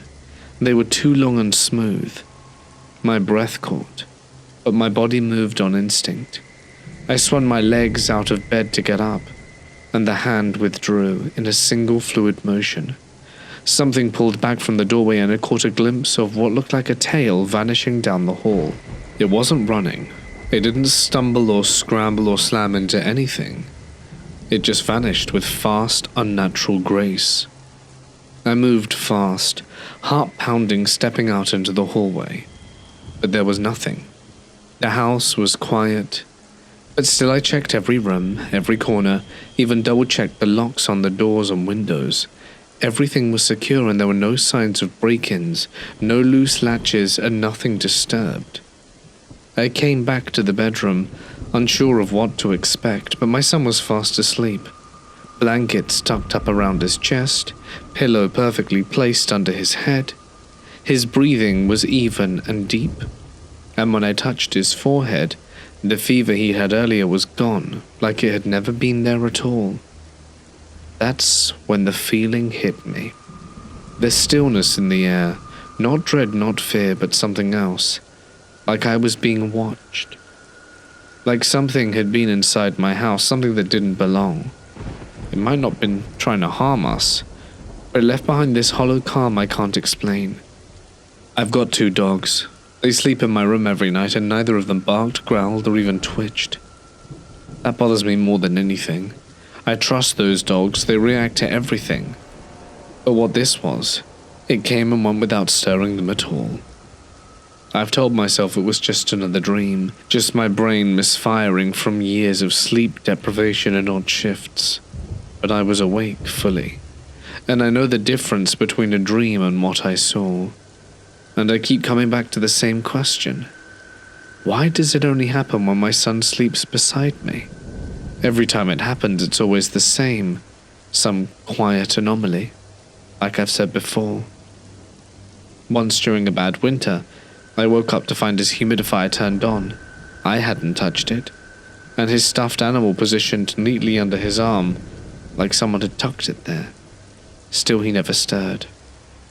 I haven't drunk in years, and don't use anything heavier than the occasional joint when I'm out camping with old friends, and I wasn't using anything last night. My mental health is solid. I've had the occasional sleep paralysis episode, sure, but this wasn't that. And this wasn't a terrifying nightmare either. It was something else. I've started to think that maybe whatever is in my house, if it even is in the house, is tied to my son in some way. It never comes for me, it never threatens, it just shows up. When he's here, and only then. And every time it does something small, something careful, something helpful. So now I'm left with this question. Should I be worried? I'm not scared for myself, I've lived with weird things before, but I'm his dad and have to protect him. And don't know if this thing, whatever it is watching over him or watching him.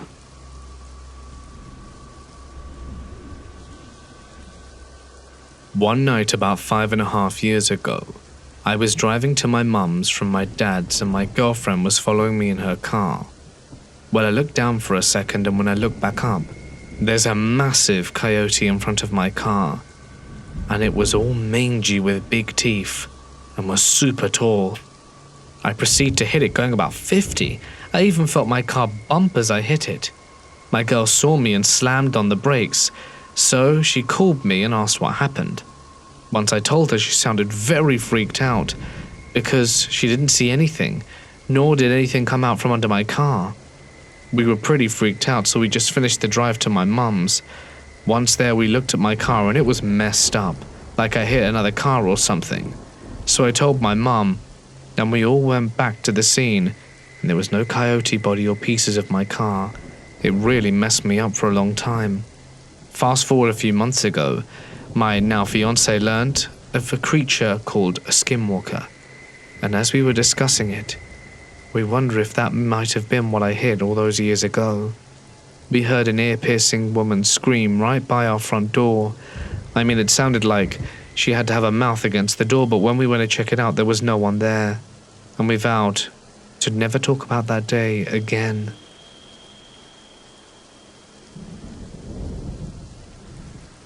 I used to be all in on the mainstream scientific approach to everything.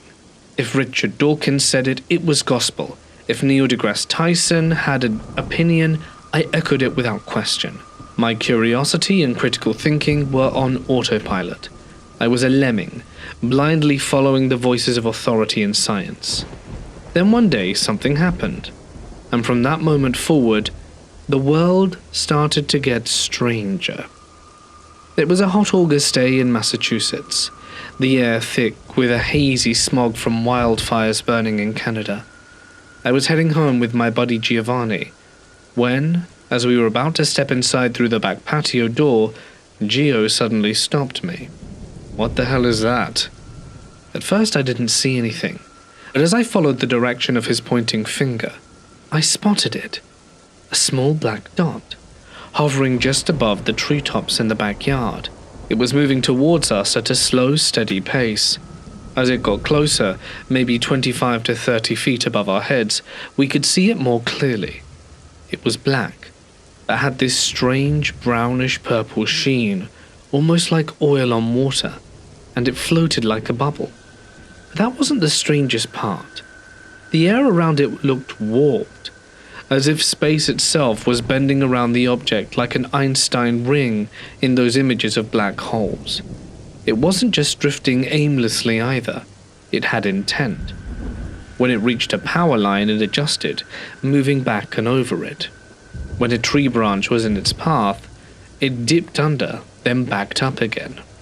It floated over the neighbor's house and continued on its way, disappearing into the distance. That was the first crack in my worldview, and things only got stranger from there. I moved to another state, and that's when the truly unexplainable started happening. I watched as a baby gate shut itself. A greyish, shadowy hand pushed it closed, though no one else was there. I saw another UFO, this time with my wife and kids beside me. Then, I had a near-death experience. After waking from surgery, my blood pressure plummeted and my heart stopped. In that moment, I experienced something I can't fully put into words. A light, an overwhelming sense of love, a complete understanding of everything. It wasn't a dream, it wasn't a hallucination, it was real. Since then, my life has been filled with coincidences too precise to ignore, too perfect to just be chance. And I've come to one conclusion. Scientists and academics don't know anything about our reality. Sure, they know what they can measure, what they can calculate, but you can't put love in a test tube.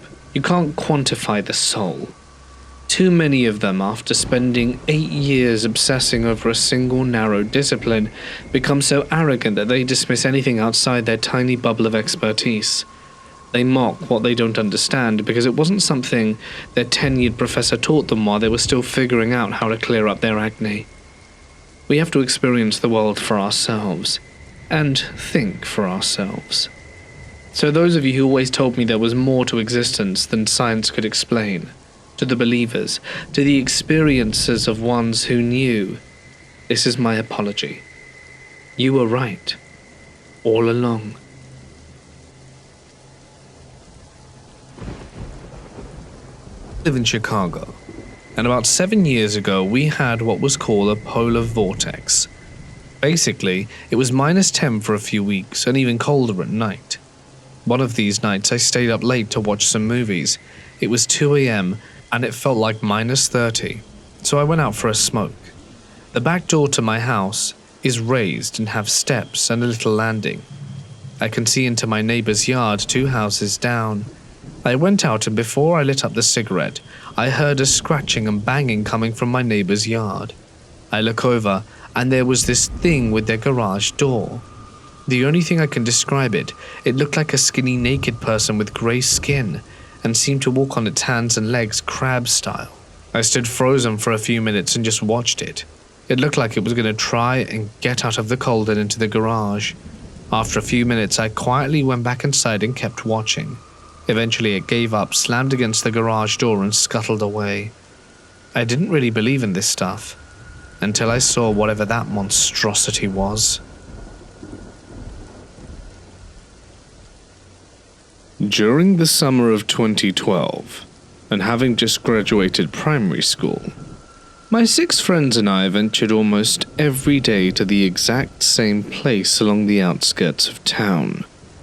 We had found a field with a small adjoining wooded area, and it very quickly became our brand new den. We spent most of our days climbing trees, playing tag and hide and seek. At the very end of our den was a 4 feet wide creek, separating the field we played in from the town's rugby club, that also was on the outskirts of town. The reason I bring this creek up is because my friends and I, upon discovering it, would also spend a lot of our time there that summer. We enjoyed playing this juvenile game where one of us had to leap over the embankment to the other side, or cross via a narrow wooden plank we found to make a bridge. Being the attention seeker I was at that age, I was always willing to jump up and over to the other side. In fact, I was the best at it. Almost anyone else who tried mostly ended up with 1 foot in less than sanitary water. Several months later, however, and nearly halfway through our first year at secondary school, our tradition of jumping creeks and field hide and seek had sadly become far less frequent with the ongoing school year. That was until one afternoon. My friends and I ventured back to our den in the nearby creek, crossing over and entering behind the grounds of the rugby club. These grounds consisted of 2 large rugby fields and a smaller patch of grass by the side, which is where the creek had led us. What the 5 or 6 of us were doing there, I'm not sure. We did sometimes use the grounds to play tag or hide and seek. Other times we just explored. But what I remember next from that afternoon, in whichever autumn month it was that we caught sight of something flying in the not-too-distant sky and heading directly our way. At first we thought it was nothing more than an aeroplane or Royal Air Force craft, as our town had them passing the sky on a regular basis. The closer this thing got, however, the more it started to look like something else, something that none of us had probably ever seen. It started to look like what our juvenile, imaginative minds could only interpret as an alien spacecraft of some kind. Whatever this thing was, it was still coming our way, and flying curiously low. As close as it was now, I think we were all waiting for this craft to visually clarify for us if it was some kind of plane. But what I can still remember vividly is this thing being directly over our heads, and my next thought while looking up at it was that it was a UFO. Before any other thought could enter my mind, whether it be one of awe, dread, or panic, I heard one of my friends a meter or two behind me shout, "Crap!" And by the time I look behind me, all I see is every one of my friends running away towards the embankment of the creek. It was as though they were running for their lives. If I recall, it was just me and my friend George who didn't. I'm sure I thought of running too, but I must have been in such awe or disbelief at what I was seeing, and even if I did run, I thought it was sure to abduct me. Whether I ran or stood right where I was, I felt convinced there was nothing I could really do. If it was going to take me, it would. When I turned from my friends to look back up at what I see to be an alien craft, what I see instead is some kind of low-flying military jet, turned slightly away from us now and flying off. My friends also must have noticed it was just a military jet, as they stopped running and now joined slowly back with the rest of the group, realizing there was nothing to be afraid of. Although my memory of the following conversation is hazy, we did discuss what we had just seen, with every one of us indeed thinking it was a UFO at the time, only then to realize it was a military jet. I don't remember the conversation going further from there, or what we even did afterwards for that matter. We probably just went back and played football at the park. However, something I discreetly remember to this day is that in the next 2 years that I still knew them, before picking up my things and moving abroad with my family, is that not a single one of us ever talked about the experience again, not even for a laugh. There was no, "Remember when we almost thought we saw a UFO but it was just a plane?" I did drift away from most of these friends by the following year, as we all separated classes in school and played for rival football teams, so perhaps they did talk about the experience without me there. In my last year before moving abroad, however, I did reacquaint myself with my best friend Kai, who was there that day at the rugby club. We had a drama class together that year, and it was in these lessons that we learnt all about these terrifying urban legends, in which the class afterwards had to dramatically perform them.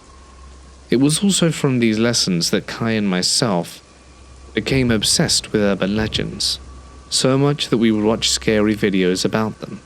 But in that same year, enjoying being scared together, not once, to my recollection, did either of us bring up that recollection of the rugby club. Kai was one of my friends I saw run away that day. He was obviously scared by the craft as well, but I never brought it up either.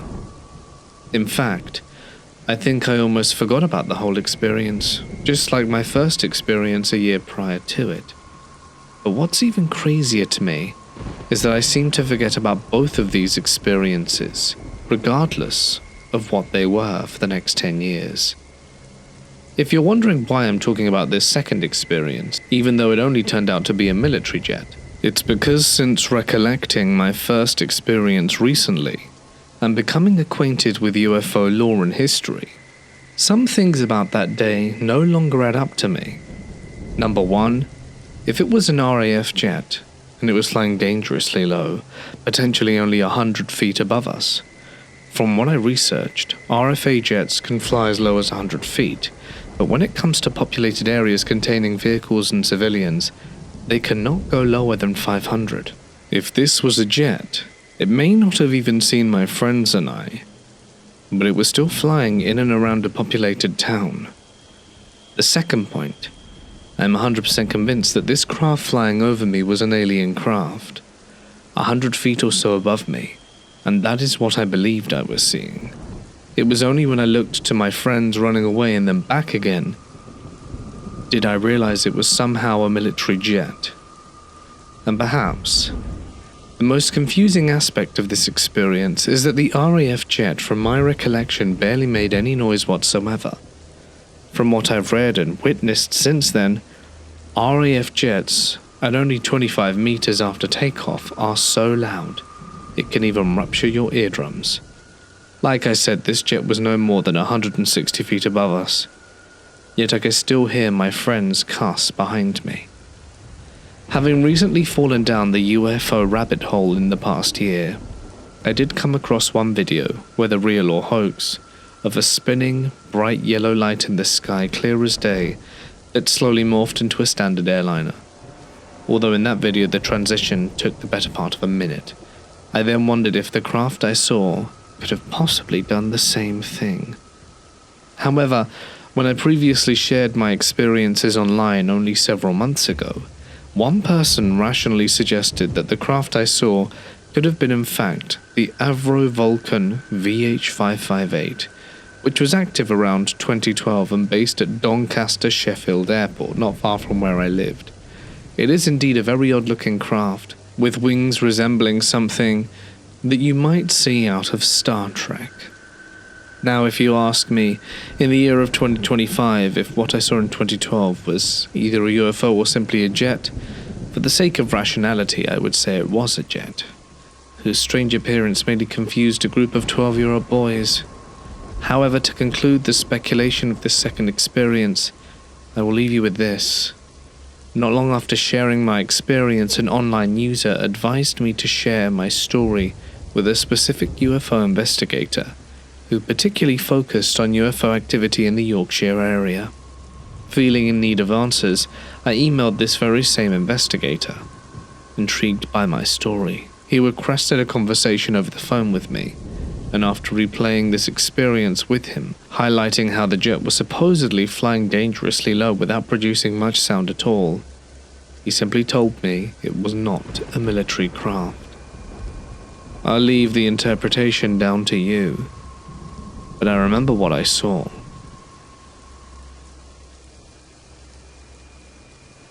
13 or 14 years ago, I was working in Kansai. I had a part-time job there. My job was to unload containers at the port. I had to unload these huge containers.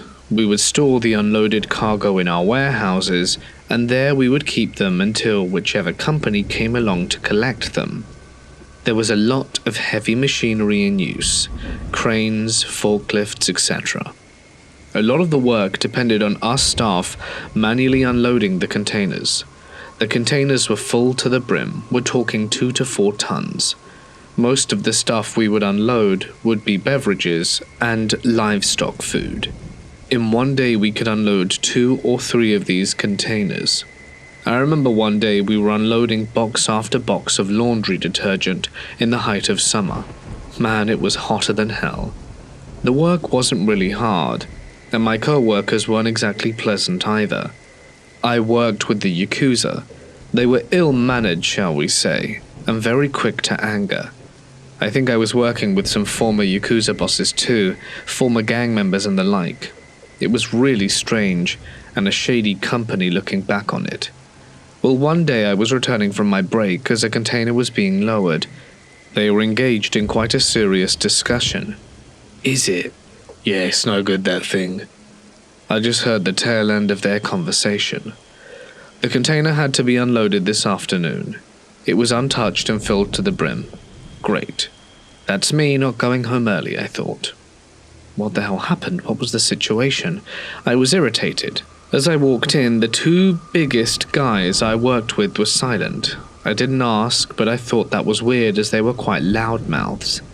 After a while, the boss told us that the unloading of that particular container had been cancelled for the afternoon.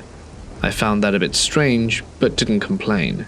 Apparently during my break, they had opened the container, and another employee who I knew managed to get a peek at what was inside. He said when they opened it, something moved in there, so they shut the door, and someone suggested to go on the roof to look through one of the gaps to see what it was. They looked, and said they saw all the items in there filled to the roof, but something else was in there. Something's face. My colleague said it looked vaguely human-like. Its face elongated, its eyes huge, and its mouth hung at a low point. It didn't move, it just watched. Thereafter, no one was permitted to go near that container. I asked if maybe it could have been an animal that got in there, and he replied that he'd seen animals there before. It's more common than we might expect. He's even seen people climbing out of them too. The containers are sealed with rivets when they leave whatever foreign port they come from. You need to use a large pincer-like tool to open the rivets on the doors of them. When we finish unloading them, we always go in to clean them up. I've found flowers and insects that I've never seen before. How these things get on board, I'll never know. When I was leaving work, I heard something disturbing. Something huge slammed against the side of the container we were instructed not to open. Twice. It was ear-shattering. The whole warehouse stood still for a moment. I looked to the warehouse manager, and he looked scared for his life. I think of this moment more often than I'd like to. The next day, the warehouse manager pretended like nothing happened. I handed in my notice. It was too much for me. I know what I heard. What proves me right is the fact that the container was moved to another part of the warehouse and wasn't opened. I wonder if, to this day, it's still sealed. And I wonder what the hell was inside there.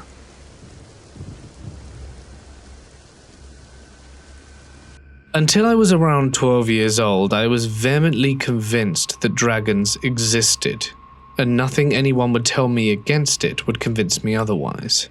I even managed to convince one of my cousins as well, and the belief is from this story. It was around 4 at the time, no clue what day since time was an illusion as far as I was concerned, and I had just woken up and Dad was off to work. I remember feeling that I really needed to look out the window and clambered onto the bed to do so. Looking out for a few seconds, the entire window was filled with this scaly purple mass, moving at an extreme speed uphill.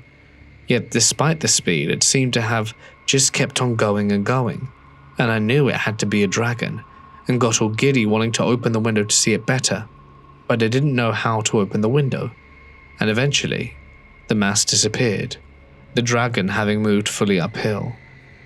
Still wanting to see the dragon, I went and tried to open the door and go outside, but it was locked. So I went and woke up my mum, who was understandably annoyed at suddenly being awoken because of a dragon, and told me to go back to sleep.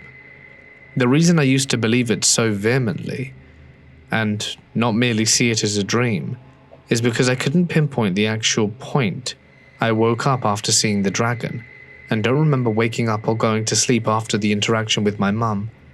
And thus I was sure some giant dragon existed.